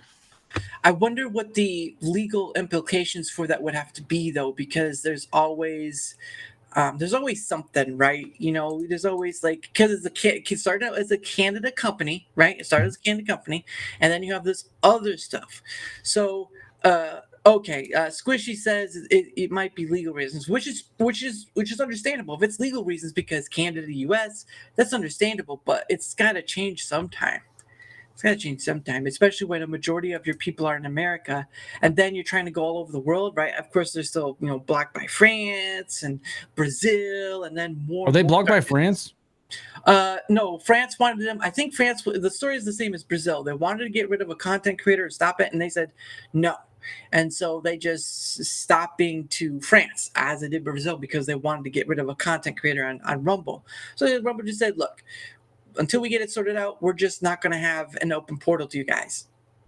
It's the same thing with X is having its issues, but it's that sucks too, man, because once they see that Rumble is willing to just, and I respect that. I respect them just saying, well, we're not going to ban people. Either way, Rumble's in a tough spot, because if they start banning people, then they're the platform that bans people at the whim of governments. And if they don't ban people and they just stop letting them exist in that country, well, then that's also something that can be used against Rumble. Like they'll just say, hey, we want you to do this, this, and this against your terms of service. Yeah. And Rumble will just say no, and then they'll just keep using that to get taken out of country after country. And neither one of those are good. Yeah. And the other thing, what was it? The other crap, I had the thought and I lost it. God dang it. You started thinking about Wiener and got distracted. Oh, goodness. There's too many women in the chat. No, I'm just joking. But yeah, it's just like, if it's a legal reason of why payment options and stuff, because I do know Pudge said that, because he talked to what was the old Glory Bank or whatever it is, that Rumble may have been talking to Old Glory Bank, so there's a possibility there. Have a good night. Yeah, no, it'll be up. Have a good night, Michael. I got to pull up. There we go. Have a good one. And if anything too, people want to complain that to some degree Rumble is a free speech. X isn't free speech either. Twitter X isn't free speech. I mean, it's better than it was, but it's still not perfect. No, well, no, Phoenix. You're a very moderate woman, or modest woman, so don't. It's okay. But no, it's just like, because again, Elon said, freedom of speech, not of reach. He said it. It's out there. He rhymed it. He hired a WEF woman, and people complain up and down about WEF elsewhere, but here, oh no, he has to have that. Second, third, she said, lawful but not awful speech. So you have these things right here where it shows that I again, from earlier, my fan account, my previous account was suspended. Okay, and I was like, okay, so what's going on, whatever. So you have to submit appeal, whatever, right? You have to submit appeal. Submitted appeal. It was probably hours past, whatever. Guess what the answer was that Twitter X came back with? You're white. No. Twitter reserves the right. No answer about what happened. No answer, recourse, whatever, because I asked, what's recourse, right? Because they'll usually give you the option to erase it, whatever. Where's the recourse? So I did it again. Same answer. On my 11th or 12th appeal, still the same answer. Where's the amnesty? So if you had to guess, you probably know what it was, though, right? I have no idea. They really? They didn't tell me anything. I know, but you know what you post, right? Like, you could probably guess.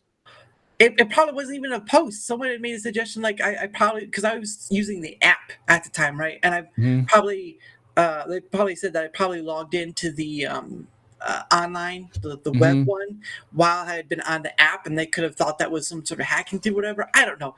It's just there's no answer given. Their customer service is horrible. You see a lot of people still getting suspended on Twitter X for no apparent reason, and they're given no reason. Or sometimes they're suspended for saying a word that's part of that free speech deal. Uh-oh. Twitter is not free speech, it's just less restrictive speech. I haven't been suspended yet, but I'm sure it'll happen eventually. Someday. Oh, Patty said a bunch of the Dilly team, meme team got X gulagged apparently. Well, X is a free speech. It's less restrictive speech. I've said for a while, I don't really trust Elon Musk. I really don't. I'm on record saying this since he got Twitter. There's something, I don't know, man. Something is like, is he part of like the big game? It's just, he was a part of the system because look, what has he said? He wants to turn X into this everything app. The everything app. Which is kind of what you would need if you're going to do a social credit score and you need to control everybody. You got to consolidate everybody down to one app. Like China, I don't know what they call it. It's like the China everything WeChat app. I think it's called WeChat. I think it's and all your social credit score, everything is like baked into this one app. And he wants to make something exactly like that. Now, he's not saying that he wants to do a social credit score, but he's wanting to do where, that's your social, media, that's your banking, that's your medical stuff. He wants it all to be the one-stop shop. And I'm like, dude, that's terrifying. And he wants to put, he wants to do the Neuralink. And they always start with, this is for health stuff. It always starts out with something, practical like that. But then it becomes something that you almost have to have, like a cell phone, something you have to get ahead. You've heard about all the Neuralink stuff, right? Yeah, no, I think there was a gentleman that it was like arms or legs, whatever, and they gave it to him, and he sort of was doing Twitter X through that. But yeah, they start with a goodwill faction, right? Like, understandably so, we want people who don't have that ability, like say a soldier who got their arm blown off or whatever. We want them to have the ability of being able to have another arm, whatever. But I don't know, man. At that point, we just gotta let them suffer. No. Let them down. if they're gonna make Neuralink, or they just got to deal with it, I think we just got to let them deal with it. I don't know.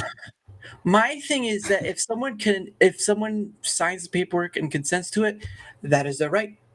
They have consented to it. But when it's pushed, right? When it's pushed on everyone else, or something is, because again, goodwill can be used for evil. Hope, it almost always is eventually. Yeah. Hope in itself can be used for evil. You don't think there aren't evil people out there who won't use hope for their benefit? Are you serious? Yeah, it's just, you have to be cautious and you have to be careful of who you're going to. It's my camera. No, we're fine. You have to be cautious and you have to be careful of what someone says versus what they do. Again, actions speak louder than words. If their actions do not match up their words, guess what? Might be something you want to pay attention to. That's why I love Trump, man. Everyone hates Trump, or not everyone. Some people hate Trump because they don't like him. But if you look what actually happened when he was a president, we had no new wars. Our taxes got lower. The border was way more secure. Things like, if you look at what the reality was, he had a very good presidency. But if you listen to what people say, he's like the next Hitler. And the reality just does not match the hate. There's a question from Mastering Rumbling. Would you switch from PayPal for payments to X? And I guess we can both answer that if we want. I am against any more. I'm against. I don't like the idea of X becoming a everything app. So would probably, if I had to choose those two, I'd probably stick with PayPal, even though I don't like PayPal either. I would say, for all the talk of, like Odyssey, right? Odyssey's talking about decentralization, but they're not talking about the one thing that's important, right? Is how are you going to take care of the ISP issue? You can't be decentralized if no one can connect to you. Mm-hmm. So, again, it's sort of like, why would I go from one to another? If you had a decentralized payment option, right, like a blockchain or whatever, maybe, right, as long as it's not like someone else is taking what's advantage of whatever. But the thing of it is, right, is everything has a risk. Everything in your life has a risk. Unfortunately, the moment you step foot on the ground, you are at risk. The moment you go to the grocery store, you are at risk. The moment you get in your car, you're at a risk. Everything is a risk to your well-being. Eating out is a risk, right? Especially so- if she's nasty. Hey, oh goodness, Patty. Yes, we kind of did talk about it. You'll just have to go back. I'll say this. We don't know who the person is saying it. The person is acting as if they're a representation of a Rumble community as a whole. No person, not even me, not Silver, not anyone of the group or Uncle Pudge or whatever. No one of Rumble is a representation of Rumble community. Same with Twitch, same with YouTube, same with whatever. No one person can represent a community. I mean, yes, you can have a presidency, someone voted in, but not everyone is represented by that person voted in. That's how that works. There was someone who I saw someone made suggestions like, we're at a point with technology. Why doesn't everyone represent themselves through technology if it's done well, that everyone can vote on an item and they're represented? Makes sense at this point. But yeah, I understand Happy Mars. A lot of people hate PayPal. A lot of people who do the adult work can't sometimes get blockaded by PayPal, and not many other options. And here's one. In contrast, Biden's anxious speaks louder than words. He's the words. Well, he's also a crapshoot, literally. Well, the thing about Biden is he's not in charge. I don't know. Now, I don't know who it is, but it's not that dude. No, you can tell. Freedom is inherently dangerous. So I did a solo stream. I usually have majority of just people on, but I do sometimes do my DaraChat solo. So someone had told me like you should try picking a top or whatever because I usually just ramble on to whatever. And like at one point I was talking like about like Tickle Me Elmo's. Remember Tickle Me Elmo and Beanie Babies and all this stuff. Now Tickle Me Elmo. Elmo made Sesame Street for a period of time. Elmo was making Sesame Street rich. All right, or well known. But anyway, the point of it was that I did a stream where I picked a topic of just freedom, right? Like just a very open-ended topic. There wasn't like something small on the ground or whatever. Freedom is an open-ended topic of what somebody has a perspective on. And so my perspective is that freedom allows a lot of things, but it allows peace and it allows conflict, right? Yep. Like the only thing you have out of freedom is consequence. Consequence is like, say, murder, right? You murder somebody, there's consequence. But you are still able to kill somebody. Right? That's everywhere though. Yeah. That's part of freedom. Freedom allows you to kill some. Well, if you want to go into the abortion route, that too. We should just, instead of calling things murder, we should just call it abortion. Maybe people will get away with it more. But yeah, it's I'll come out if you do another freedom stream and do part of it. I don't do exclusives to Rumble. Today was just because Rumble Studios was a crapshoot. I don't do exclusives because my point for my thought is that if I'm not being paid for an exclusive, I don't do an exclusive. Right? You already have these contracted people by Rumble, whether you Wiz or whatever. I don't agree with all the choices, but whatever. They're getting paid to be exclusive to Rumble. I'm not. I'm just getting the basic stuff of whatever people give me, donos or memberships or whatever, which I'm always grateful for, guys. Thank you. Thank you to D-Pad Chad. My PIF stream, I believe it was, he gave me $100. So thank you for that. This is the first time I've ever received $100. So, but those sorts of things are not extra. Those are not Rumble extra. Those are just people willing to give out of their kindness, or they enjoy my stuff or whatever. Or like with you, right? I know I've donated you a few times, but or other people as well. But the thing of it is, right? Those are people to people. That is not Rumble to person. Yeah. Twitch, YouTube, doesn't matter the platform. If they are not paying you to be exclusive, say you stream for a certain time and then the rest is on there, don't do it. Yeah. Because Well, I mean, I tried multi-streaming for a while, and like I did it for like a couple of weeks. I think people should do it. I think that you should put your name out there. Is like you said, if you're not exclusive, I think it hurts nothing to multi-stream to multiple platforms. The only reason I don't do it is because I curse a lot, and I just when I was on YouTube getting demonetized every fucking video, and I'm like, dude, I'm not going to start self-censoring to try to not be demonetized. Like I'm not going to be a shell of myself. But if you're not somebody doesn't sound like you curse all the time, so they really don't have a reason to demonetize you. But me, I was demonetized, like, without exaggerating, like 95% of the time. Right. And I was like, I'm out, so I would, if YouTube didn't demonetize me, I would multi-stream, because I don't like Google, and I don't like what they stand for, but as a physical platform, they're the best there is. So it is nice to stream over there. Yeah, I was streaming in 1440p. Like I was sending them like 20,000 bit rate, and it was just 4K, beautiful. But and that was the biggest thing I had to sacrifice coming over here initially. But now Rumble's 1080p 60 frames per second pass through quality is really good. Like it looks really sharp. They're getting there. They're just not there yet, because again, it's a lot of data. Just think about that, right? 360, what was it? 240 was like the lowest, or was it 120? Like 240p was like the lowest. It'd be black and all that stuff, and then you get up to say like 720, right? Well, the data just went up, right? Streaming, the storage capacity, the data itself of that video has gone up. Now you're going up to, was it 10? You're going up to from 720 to 1080. Then you're going to like what, 2K to 4K. That's a lot of data, right? I think it's like Blu-ray, right? Like you go from DVD to Blu-ray, it's like doubled or tripled the amount of data space you'll need. Yeah. Same with that.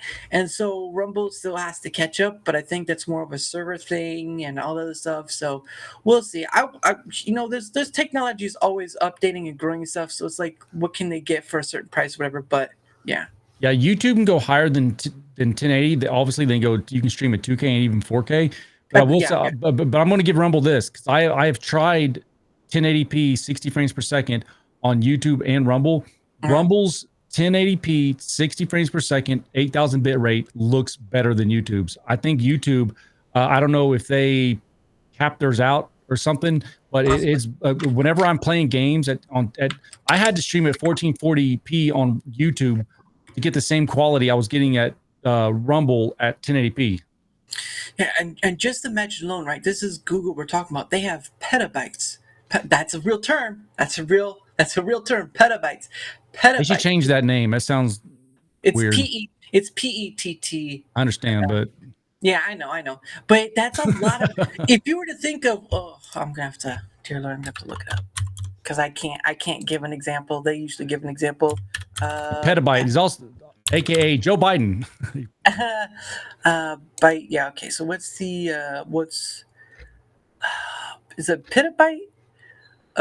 Okay, there's that's it, petabyte.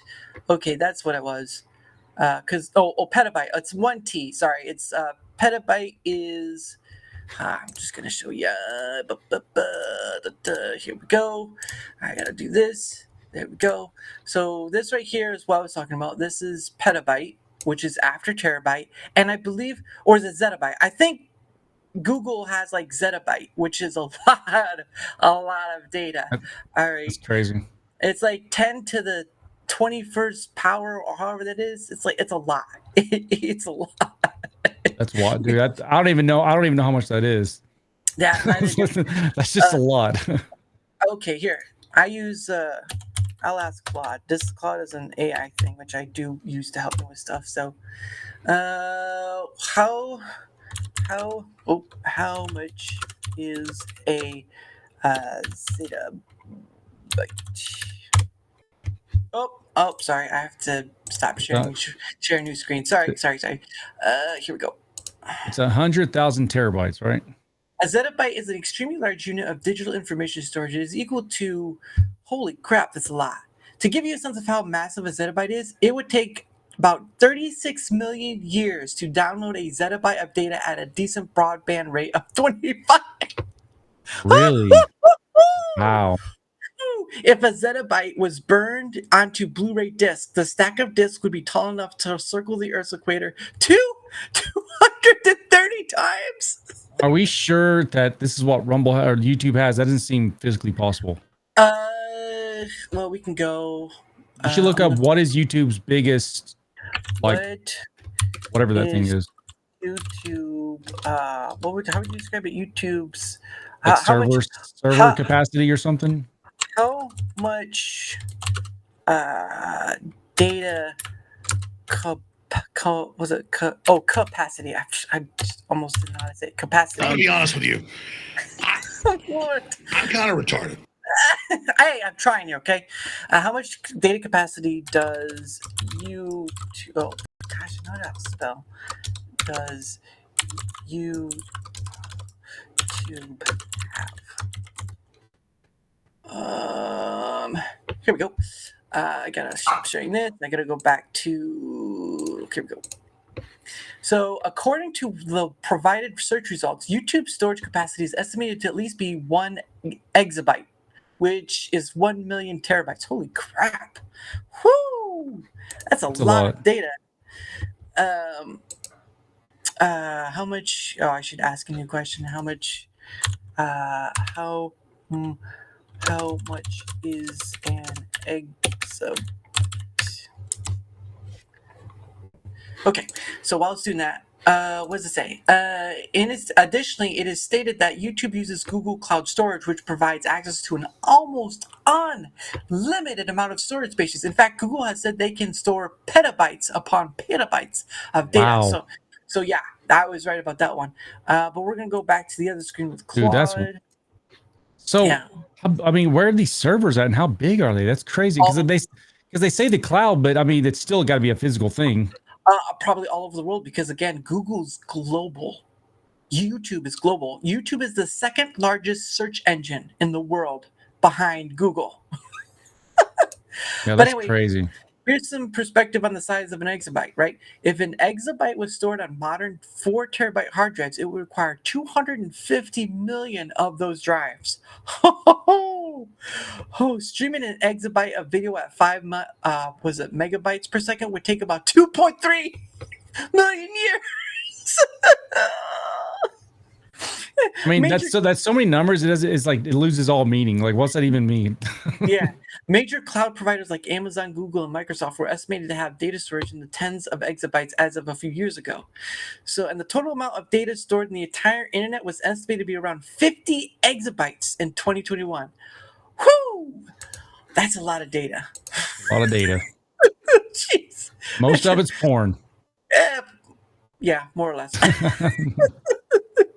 But Rumble, the 1080p premium resolution is exclusive to paid subscribers. Okay. Again, hosting videos with enhanced bitrate costs massive resources. YouTube won't waste this service on free users. True. I could see that. Or they're big earners, right? They're big earners, they will, but not the smaller ones. Yeah, YouTube search doesn't even work. Yet YouTube search works a lot better than Rumble's at the moment. I will say that. So YouTube search works a lot better than Rumble's. Again, we just saw that YouTube probably does around an exabyte or quite a bunch of exabytes, and that's a lot of data. You think your stuff at home, all the terabytes you have, you think that's a lot? Try just YouTube's alone. No, it's not gonna work. It's not going to work. But yeah, it's insane. It's insane the amount of data they have. Again, that's just YouTube. They just said Google was like, what was that? Close to 50. No, it was like a huge amount of petabytes. PETA, like petabytes. There we go. You could almost just say unlimited. I mean, they said all the data on the internet was like 50 exabytes. Yeah, as of 2021. And then that's That's all. That's not even. That's way more than YouTube. That's all of it, and they're still not even close to a 1 petabyte. And they're saying they can do like how many of those? Like that's like there's. I mean, you're pretty much just saying unlimited. Yeah. YouTube search works like it's supposed to, which is to say it's pretty heavily algorithm to show what they want to show, or what you previously searched. Again, that's what Google's known for, is its algorithms. YouTube is known for that. Was it YouTube effed up that long ago? They changed it to show something you search for, then the rest of things they want. Yeah, that's true. Again, that's Google. That's Google right there. Google and YouTube are synonymous. You can say they're not, but they are. Because what was it? Google bought YouTube in 2007, 2008, I believe, because it was two guys who started YouTube. Mm-hmm. And they were just like two college guys or whatever, but they just started it. But yeah, it's crazy once you start getting that data. It's like I doubt Rumble even gets close to any of that. it's probably in the terabyte so far. holy I think they crap. got 256 megabytes sitting around right now. You remember back in the day they would talk about the old computers was storing like 5 megabytes on this huge block. Nowadays you can store like 64 gigabytes in this little card, and you're like, wow. Dude, this phone right here is 255 megabytes. And it's like back in the like 60s and shit, when they're building computers, they thought computers, in order to get to this size, they were going to have to be the size of skyscrapers. Oh yeah. Just because they had no idea that the data is going to go up, or the capacity is going to go up, and the sizes are going to go down. And these little microprocessors, they're getting smaller and smaller. Now they're talking about, they're trying to do, what do you call it? Not nano, like quantum computing. And they're saying that these are going to get way smaller. They're going to be able to create things that are so powerful that it's like almost beyond human. Yeah, because I've seen that too. Like China, I think, was one of on quantum computing, because that's whole quantum mechanics stuff. But once you start reaching that level, good luck. I mean, data won't mean much anymore. It'll just be all this super connected stuff. I know the only way to get around the ISPs now is what Elon's doing with the Starlink, but that's in itself is followable because it relies on the satellites in the sky. It's just as followable as cable, right? Because if something happens to the cable, there goes the data, there goes the connection. So yeah, everything's followable. Everything you know in life is followable. So don't think it'll always be there. But yeah, our civilization as a whole is pretty on a razor thin wire. It's like always. Because it's scary when you think about just like our infrastructure, sorry about my dogs. I have a puppy. He goes crazy. Yeah. Like if a solar, it doesn't even have to be anything malicious. A solar flare could come down, take out the power grid, which would take out the internet. Bro, we're not moving food around. People, like, if the power goes out for a couple of weeks, I mean, like our whole our supply chains are so fragile. And we're really lucky to go this far where nothing completely catastrophic has happened. It's almost a miracle, and at some point it's going to happen. If the power was go out, all of the world don't have to worry about content creation anymore. No, you're in survival mode, dude, and most people ain't going to make it. Most people in the first world are not ready to go without food for a week, 2 weeks. You see the protesters at the colleges, right? They're going to be the first ones to go. Dude, I saw this thing the other day where all these protesters are demanding, like they're demanding donations of like food and water. It's like you've been out there for like a day or two and you're already like falling apart. Yeah, these people are they're not prepared. Yeah, we're probably not prepared enough, but we have some food, we have some water, we have some rations, we have stuff, in case shit hits the fan. Yeah. And it can happen, folks. Yeah, I would say buy books that help on learning how to do survival, or at least like purifying water or whatever. Patty's calling you out. Patty's calling you out. We tried to raise a garden and they all died.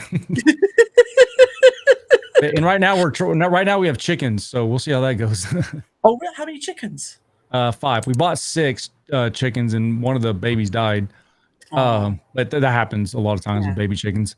But yeah, and we got a chicken coop the other day. They came out and built that for us, and it's pretty exciting. Nice.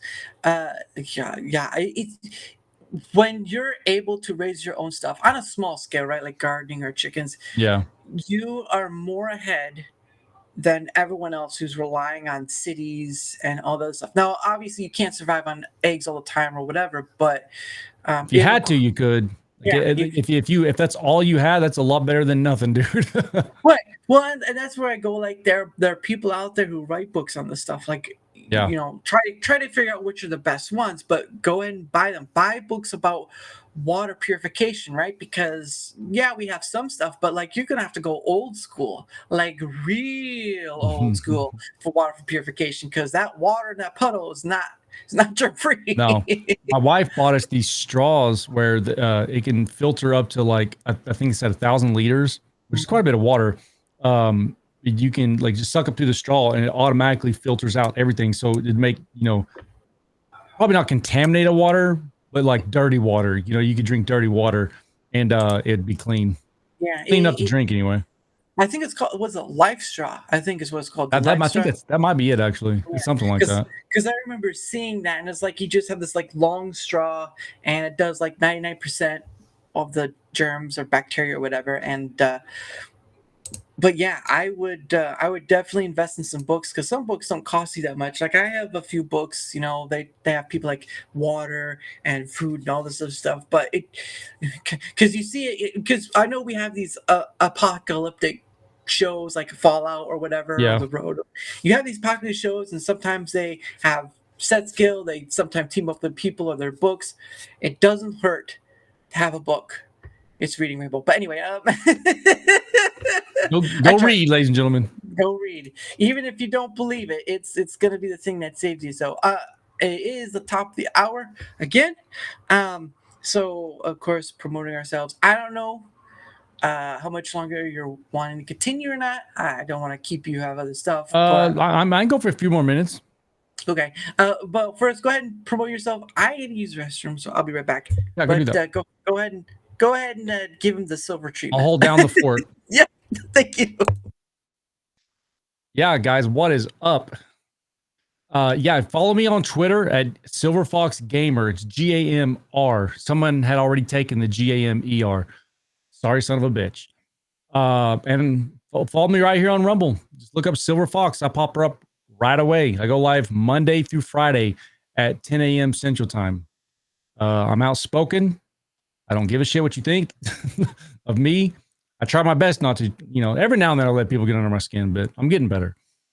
This is getting awkward. He needs to hurry up. Just kidding. No, the truth is I took an edible about 30 minutes ago and I'm trying not to fall apart. We'll see what happens. But either way, I'm having fun. What's up, Vaping? How's it going, man? Hey, follow this guy's channel, man. He's, this is the first time I've actually talked to him.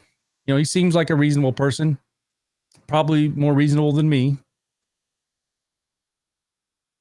You guys see that Iron Man thing? My daughter painted that when she was little. Like years ago. My 20-year-old, when she was little, she painted that for me. I asked her to make me an Iron Man painting for the office.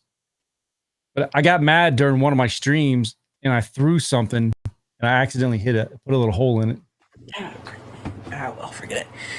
But oh yeah, that sounds awful. Oh, come on, camera. Yeah. Oh, and Vapin's going to be on too. Vapin's going to be on the show sometime this month. But yes, since you've done yours, I'm going to do mine. Of course, everyone, I stream to both YouTube and Rumble. At Daramoose, I have a fan account, as I explained earlier, at Twitter X at Varamuth. I also have Discord at Daramuth. That's mostly just for DMing. And of course, I have my email, which is down below. Again, guys, just like Silver, just like Vaping, just like Phoenix Electra, just like Happy Mars, just like whatever. Lord of the Ree. Lord of the Ree is, I'm trying to work to get on. The opportunity is there for you if you want to come on the show. Look, you just saw 2 hours of just talk about whatever. Yes, we ragged on Rumble a bit. Oop. Darn police. We talked about the listing. We talked about this. We talked about that. Bro, it sounds like they're there at your house. No, they were passing by. We talked about a whole bit different other stuff. That's what this is. That's always what this has been. It's just that easy. So if you want to have that same opportunity, if you want to come on and just have a discussion about whatever, because you're tired of content creators you're following talking about politics or whatever, we kid on it a little bit, but that's not the main point. To have a discussion about whatever is, and I tell you what, you'd be surprised at what people are wanting to talk about, where it goes. It's like a flowing river, right? You're summer, you're on an inner tube, you just, sick pack over there if you drink, you're just floating down the river. You would stop eventually, but you're just floating down the river, you're just enjoying the sun, you're enjoying the nice cool water. That's what this is. No harm, no done. But of course I have to do the secondary part, which is the annoying part. I know. So, please. Wow, guys, can you believe this? He's asking for likes. Can you believe this shit? Thanks a lot. There goes that $2. No, if you wouldn't mind, it helps a lot. I'll give my reason, but if you wouldn't mind, either giving a like, leaving a comment, doesn't matter what it, reasonably nice or whatever. You don't have to be that nice, but don't get too crazy. Comment or a follow, or one or all three of those, doesn't matter. In order to have more people like Silver, right, I have to build credibility. Right? If I were to ever want someone like, let's see, Dan Bongino, I don't think I ever will, but someone like Dan Bongino, right? Or if someone of, on YouTube or Twitter, whatever, or Twitch or Twitter or whatever, I've got to build my credibility. There are a lot of people in this world I'd like to talk to. They don't have to be big. They can be small too. I've talked to small people. I've talked to people who are not creators at all. Doesn't matter. The point of it is, though, I have to build credibility in order to have chats with more and more and more and more and more people, because there's so many. And they're so tired of just the same conversation of the 24/7 news. I am, at least. So, one or any of those three will help for me to be seen more. Yes, it's free. Do whatever.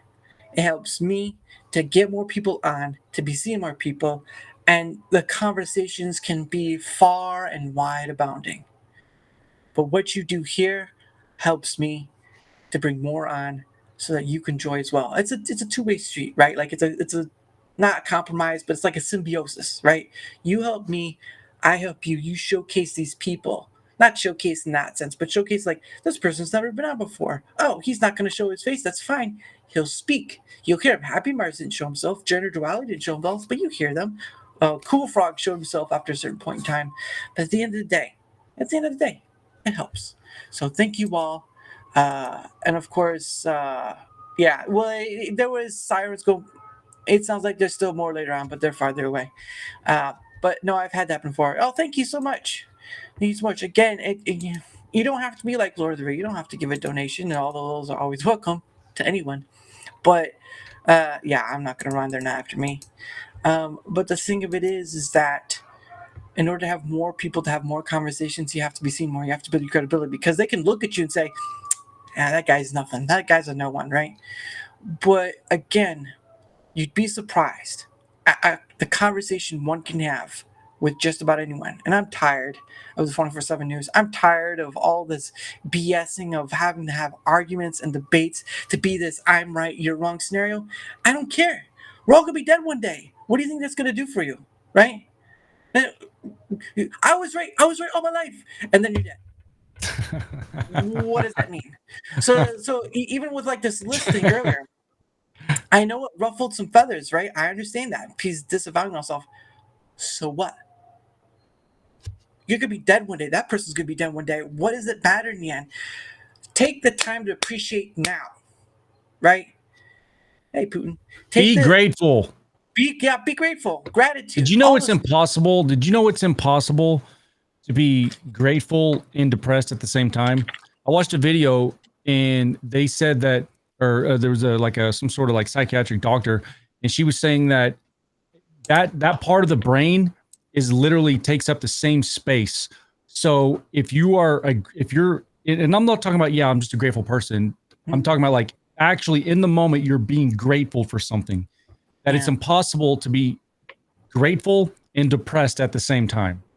So let's give people something to think about. If you are feeling like you're depressed, or you're feeling like, oh, poor me, if you start being grateful for something, you literally can't be the other thing. So just try to be more grateful.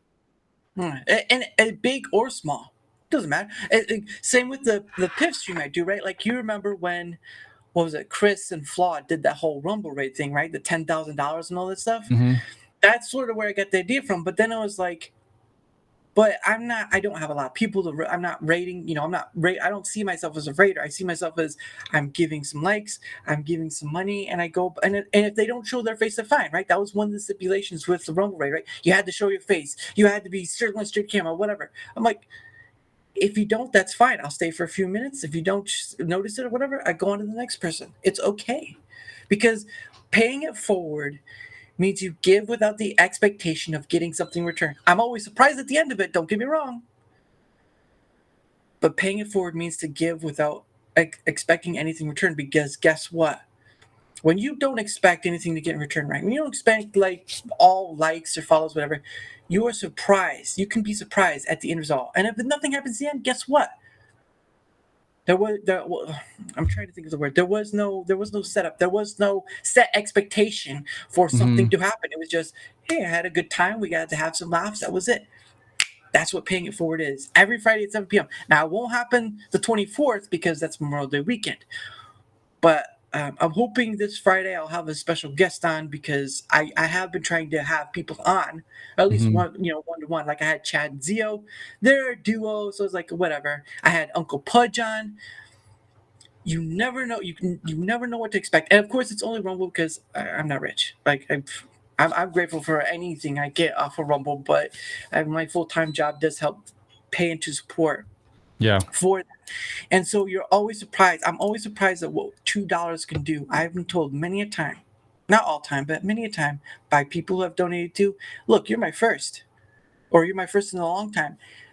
How powerful is that on a platform where people are just coming on to, whether they're coming on for the fame or money, or whether they're just coming on because they want to do this thing, whatever. Yeah, there you go. Patty does it. Patty does the best. Expect nothing, appreciate everything. That's powerful. Isn't there another saying? It's like expectation is like comparison is a thief of joy. I think. I don't know. Okay. I just know because there was a movie a long time ago called Pay It Forward, right, with Haley Joel Osment and all that stuff. But the thing of it is, right, is for me, at least in this deal of whatever. I'll try looking into it. I'll try looking into that. If you can, send me that link to leave that link in my comments, please, because I don't. Wait, hold on. I'll copy it. Hold on. Copy it. Got to find my notepad and new thing and done. All right, never mind. I've got it. Don't worry about it. But yeah, it's just you get surprised again when Uncle Pudge was on, right? He got a follow out of it. Stuff like that can happen, but don't go in expecting it. Don't expect that you'll get money back out of it either. We had, when I was on with Chad and Zio, right, which was a Friday or two ago, we had stopped by someone who had been on the show, Tomby, right? He'd been on the show before. We stopped by his stream, and Chad and Zio were doing like a rant war. That's fun. And then I think it was Chad ended up donating like $50, and like that's it. I was like, come on, guys, there's more people. Save it for them too. But it was fun. But you can have fun out of this. It's just, life could be so much more when we stop trying to realize that there's a lot of stuff we want to do, but try to find contentment. Not contempt, but contentment out of life. Because I'm telling you what, you're not going to be able to do all the things you want to do, right? Like some things cost a lot of money. Sometimes you won't have a lot of money. Yeah, I think some people, they get this grass is always greener on the other side type of mentality, and they're always chasing something, and they're never content. It's true. I do think there's a grain of salt to that, because there is, if you're at a job you don't like, maybe there's another better paying job out there. That's where you have to kind of push yourself to go and seek. You don't quit that job right away and then go search. You do it through the process. If it doesn't work out, you still have a job. But if it does work, guess what? You've just upgraded yourself. Yeah. Just upgraded yourself. So there's a bit of grain of salt to it, but I do agree that if you keep trying to search for the thing that will give you a dopamine rush, you'll keep missing out on the ability to stop and smell the roses, as it were. Because how many times have you passed something that's like honeysuckle or some sort of flower that just smells one? You just stop and smell it for a bit, and you keep going your way, right? You'll just pass it because like, I got stuff to do, I got this, whatever. It's a nice ordeal when you can stop and take in the present, because I'm telling you right now, where I live, there's a road that runs between two different graveyards on either side, and it can be a stark reminder every time you drive through it, where I'm either going to be there or dust in the wind. Yeah, I think I want to get cremated. Well, yeah, just don't have people like start snorting your ashes. Have you seen The Big Lebowski? I've heard of it. I haven't watched it. Never mind. You won't get it then. There's a part in there about, dude. Never mind. You won't get it. But yeah, there's a great part in there with ashes. Let's just put it that way. There was a South Park episode where they cremated Kenny, and Cartman drank his like ashes to find like this coupon or whatever, this ticket for candy, and I was like, he mixed it. Well, he mixed it in with a cocoa mix, like a Nestle mix, and he just was. He was just trying to get the memories off. I was like, why? What? Yeah, South Park doesn't give a shit, dude. No, they certainly like to push. I mean, of course, they're under Paramount now, so they kind of have they softened up. I heard they're still pretty much the same. I haven't watched them in a while though. I don't know. Yeah, they are. Believe they have a deal with Paramount or whatever. But I do think they. I do think there's a point where even Matt and Trey were gonna just either they'll pass it on, or they will just stop. You know, because they can't do it forever, right? Yeah. Yeah. There we go. They'll probably just stop. I doubt they would give their show to somebody else. I bet when they're done, they'll just stop. Yeah.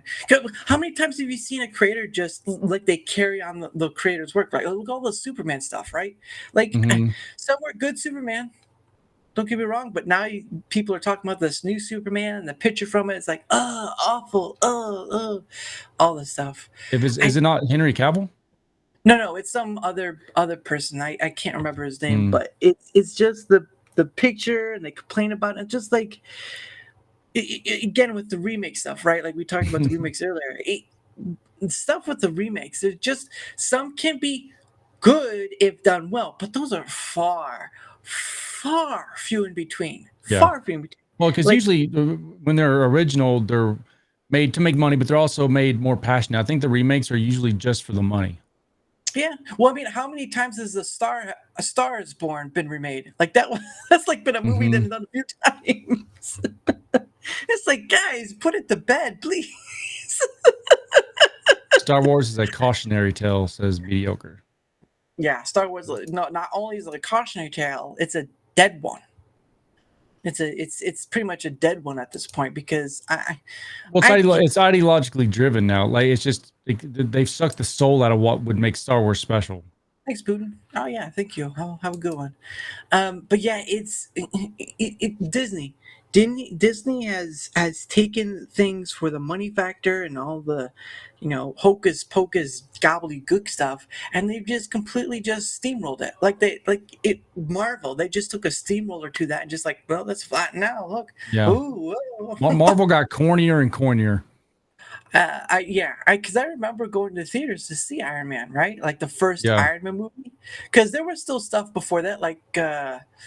I'm pretty sure there were movies before Iron Man that they did, but they just Hulk. Eric Bana. Some of them are okay. Yeah, I enjoyed that one. That was a little more angry, emotional, but it still looks good, right? It still looks good. And then it really started, like it really got super big with Iron Man though. Like Robert Downey Jr. Iron Man is like he was the best. And people forget that there were good Marvel shows. Legion. 3 seasons of Legion done by Noah Wiley, who did I never watched that. It's pretty good. It's about Legion the mutant. It has like Dan Stevens, Aubrey Plaza, and a bunch of other people. But it's a really good series. If you haven't, you can look up clips and stuff on YouTube. But it's really worth getting a check because it only goes for 3 seasons, and it's done by the guy who's directed by the guy who did the Twin Peaks, I think it was, or something Peaks or something like that. But yeah, the Shields was all right. It went in the layer between the story of the movies, and so it was like Yeah. connective. That was when it was great. But then after that, it was like meh. Yeah. It downhilled. Yeah, I think I watched like half of a season of that, and I was kind of just kind of got bored with it. Yeah, Tropic Thunder. Tropic Thunder could never be made today. No. You have Robbie Downey Jr., a white guy going black. He gets away with it though. People don't seem too upset about it. Oh gosh, he does it well. It's like, what do you mean, you people? I'm the dude playing the dude disguised as another dude. You're the dude, don't know what dude he is. Gotta love that. Oh man. Oh my gosh. Those movies are fun. But yeah, it's remakes and all this other stuff. It just seems like and you saw with that, I don't know if you saw, but the Sora, right? The Sora AI thing where you can make like a 1 minute out of just a text prompt. Did you ever see that? Mm-mm. Okay, hold on. Let me find it. Oops, I did not want to minimize that window. Let's use Sora. Sora. There we go. All right, this is Sora. This is from the OpenAI thing, but I got it here. So this is creating video from text, right? So here's these ones here. A stylish woman walks down a Tokyo street filled with warm glowing neon, and it's only 60 seconds, right? It's only 60 seconds, but look at that. A video from just a prompt, right? And how do you spell that? SORA? Yes.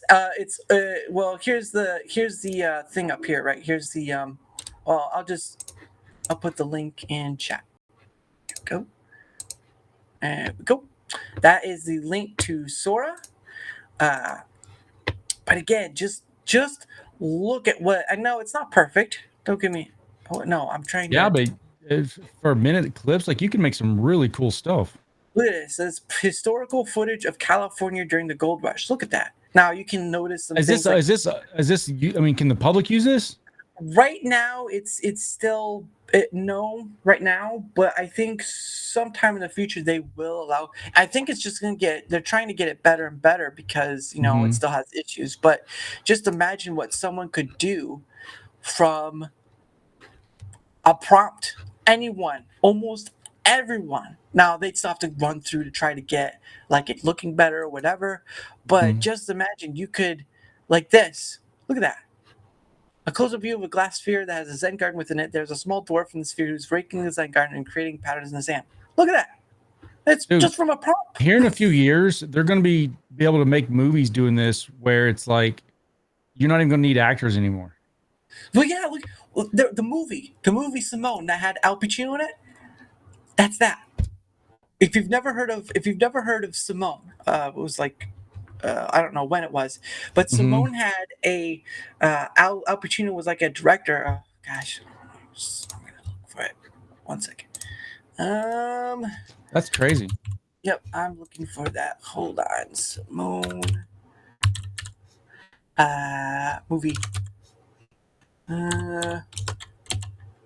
Oh, that's not how you spell it. Film, 2002 film. All right, here we go. I got it. There we go. Here it is. Simone, stylized Simone, is a 2002 American satirical science fiction film. Al Pacino, of course. It was 2002, so that was 22 years ago. Holy crap. So here, when Nicole Anders, the star of a new film by out-of-favor director, which is Al Pacino, refuses to finish the film and contractually requires her image not to be used in the film. Al Pacino's character is forced to find a replacement actress and reshoot scenes from the film. Instead of hiring another actress, Taransky experiments with a new computer program he inherits from a late acquaintance, Hank Aleno, which is the guy that creates it.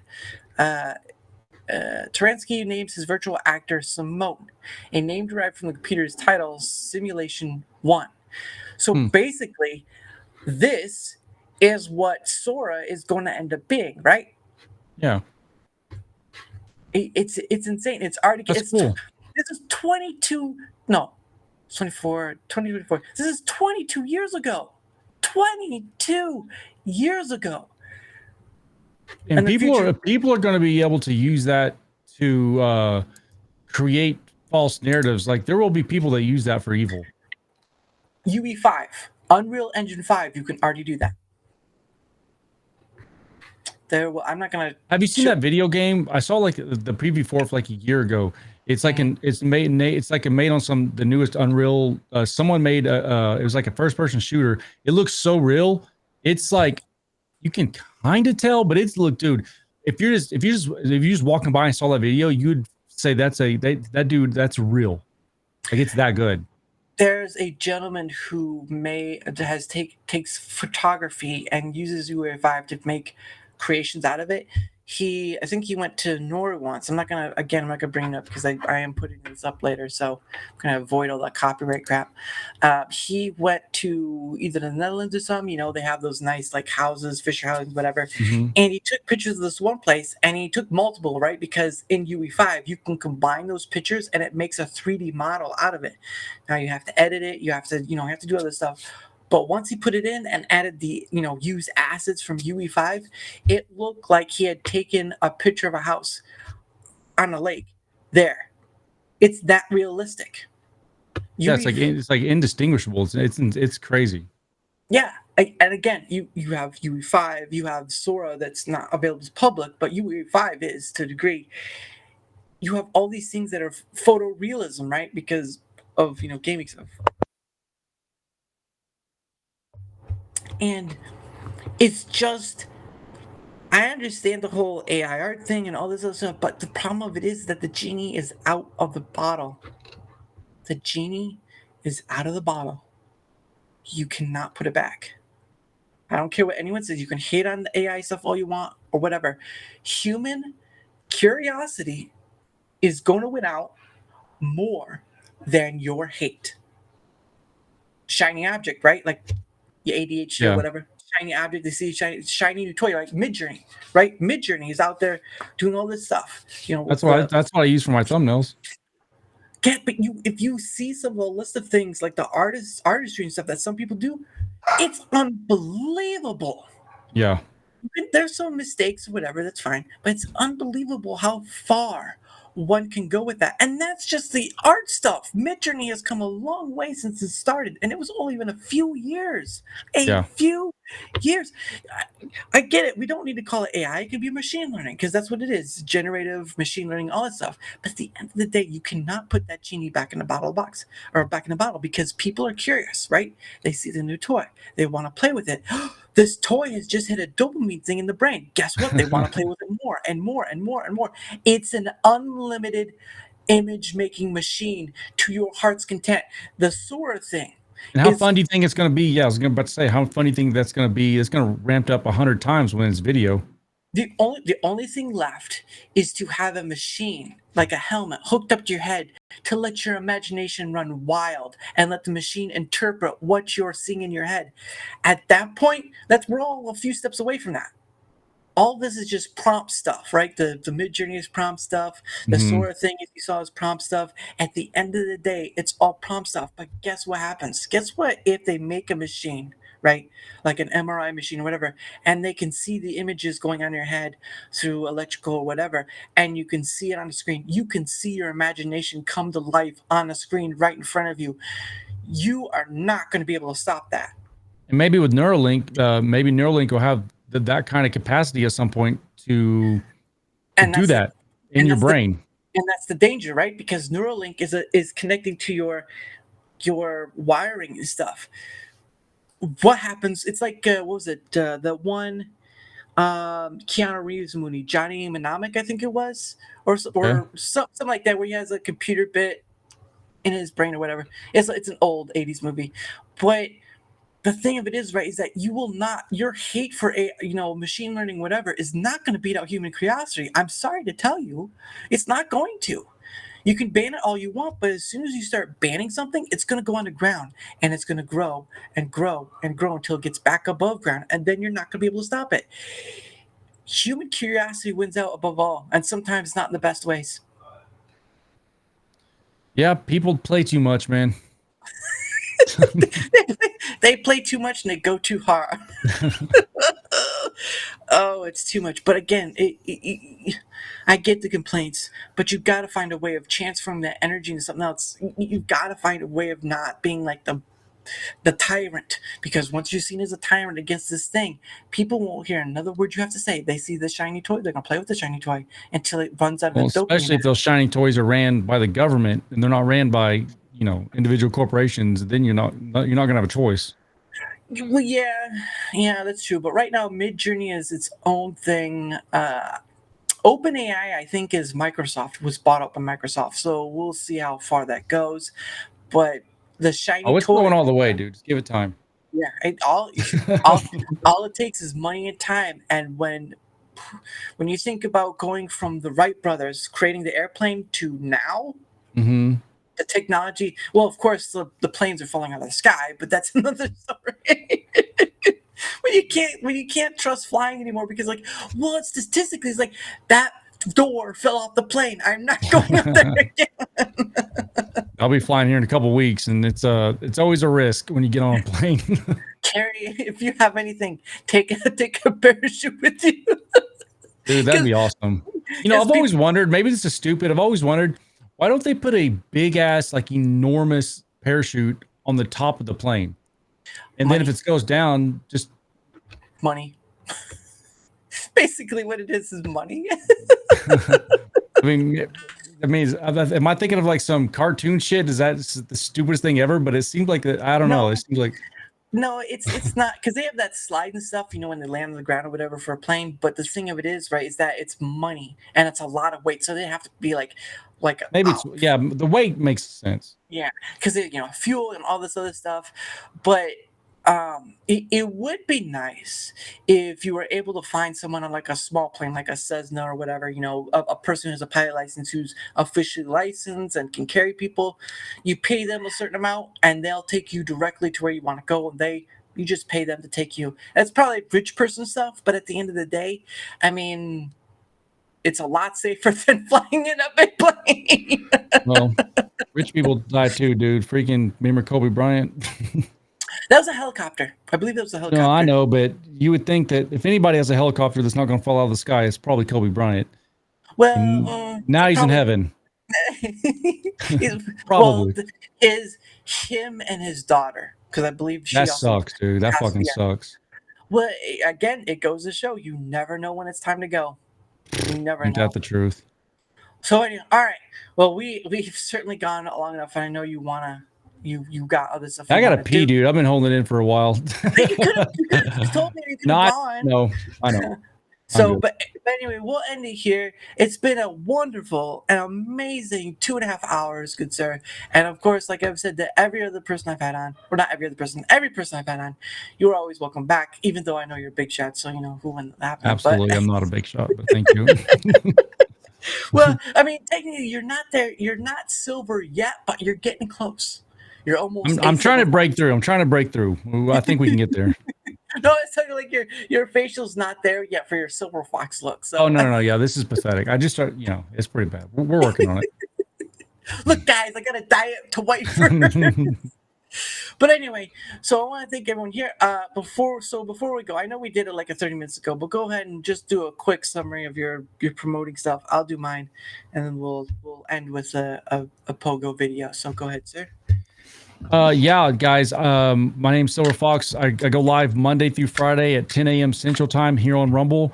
I'm easy to find. Just type in SilverFox. It'll pop up first. And I am on X or Twitter. It's SilverFox Gamer, GAMR. The GAMER was taken, so SilverFox Gamer. I know I feel stupid, but that was the best thing I had available. But yeah, I keep it simple. I mean, I am on Discord and all that, but you can find all that if you're on my Twitter or if you follow me on Rumble. All those links are in all the descriptions, so we don't need to bore them with that. But yeah, that's it. and his link should be down below. If not, hold on. I can check now. No, it's not in the. So I added it to Rumble Studios, but didn't push it out. So I'll add it after. So his links will be added later, after the show. But yes, now it's my turn.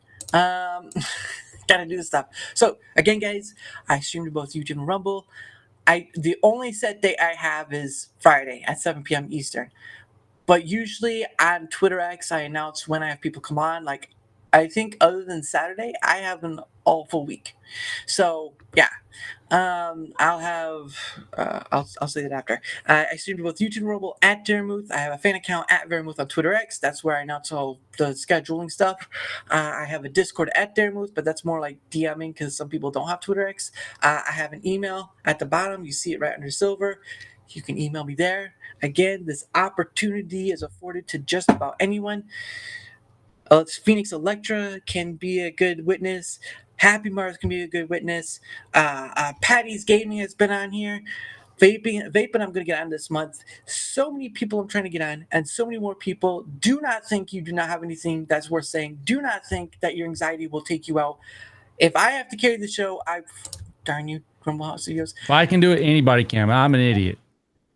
Well, I have my end vacation some down the road, but it's open to just about anyone. I'm not here for debates. I'm not here for trollish, negative people. I'm not here for arguments. I'm here to have a conversation. You just saw 2.5 hours of it.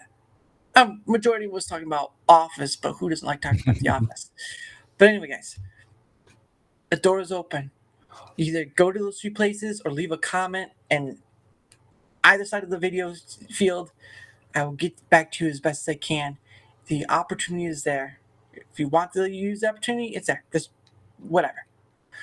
Now, the secondary part, obviously, of course, is because I'm trying to outreach more to more people. And, of course, I have to build my credibility, right? Like, I don't have, like, 1,000 followers, whatever. I'm not big like Lumpy or some other people. Or Pudge. But the point of the matter is that's more of building my credibility. Yeah, I know, you've heard it if you're on YouTube, you heard it for 1,000 times. Please like, subscribe, and da-da-da, right? Yeah. Because of all that stuff. I only do it because in order to have more people on that you get to see, right? Like, you get to see all these different people. You can go back through the streams. And the longest stream I ever had was a combo between a pay for it stream and having a guest on. Like 5 hours, the longest I've ever gone. Some of my stuff is less than 4 to 3 hours. That stuff, to do more, I have to be seen more. Like, follow, leave a comment. All 3, any of the 3, it doesn't matter. Whatever helps, help me build my credibility so that more people can be on. And instead of people saying, oh, that guy has 2 small numbers, whatever. It's not the point. It's about having a conversation, and you just saw 2.5 hours of that with the most educated guy around. So Very kind. he has so much education. Like, buy my merch. I don't have merch. I don't know if I'll ever have merch. It's just I'd probably just have like buy the hat or whatever. But right now I'm not going to. But anyway, thank you guys for being on here. Thank you for Silver for coming on. It's been a long journey just to try to get you on here. You are always welcome back. And again, that's right. Tomorrow, I gotta say the person who's coming tomorrow. Tomorrow's the 7th at 7 p.m. Eastern. So the same time we started, Scottish Viking Gaming is going to be on. All right, and he's again part of the PIF stream as well. So you should have maybe one day down the road. I don't know. Wouldn't have much. I'm not big into marketing myself. I have to get better at it, but it is what it is. But anyway, tomorrow at 7 p.m. Eastern, Scottish Viking. I was hoping there wasn't a plural on that. Scottish Viking Gaming is going to be on. Same thing as today. We're going to have a conversation about whatever comes our way. And I'm hoping I'll be able to stream to both platforms instead of have to deal with this crap. So anyway, guys, so as you saw when I started the show, right, that artist is called Pogo. She doesn't copyright people who uses this stuff, non-maliciously, of course, right? If you use it maliciously, there's an issue. But if you don't use it maliciously, he doesn't copyright. And so I play his music because, 1, I enjoy it, and 2, because he doesn't copyright. So I have an intro and outro. So the outro There's going to be another Pogo one, and it's going to be called One Day With You by Pogo. See you later, guys. Have a great one. Bye.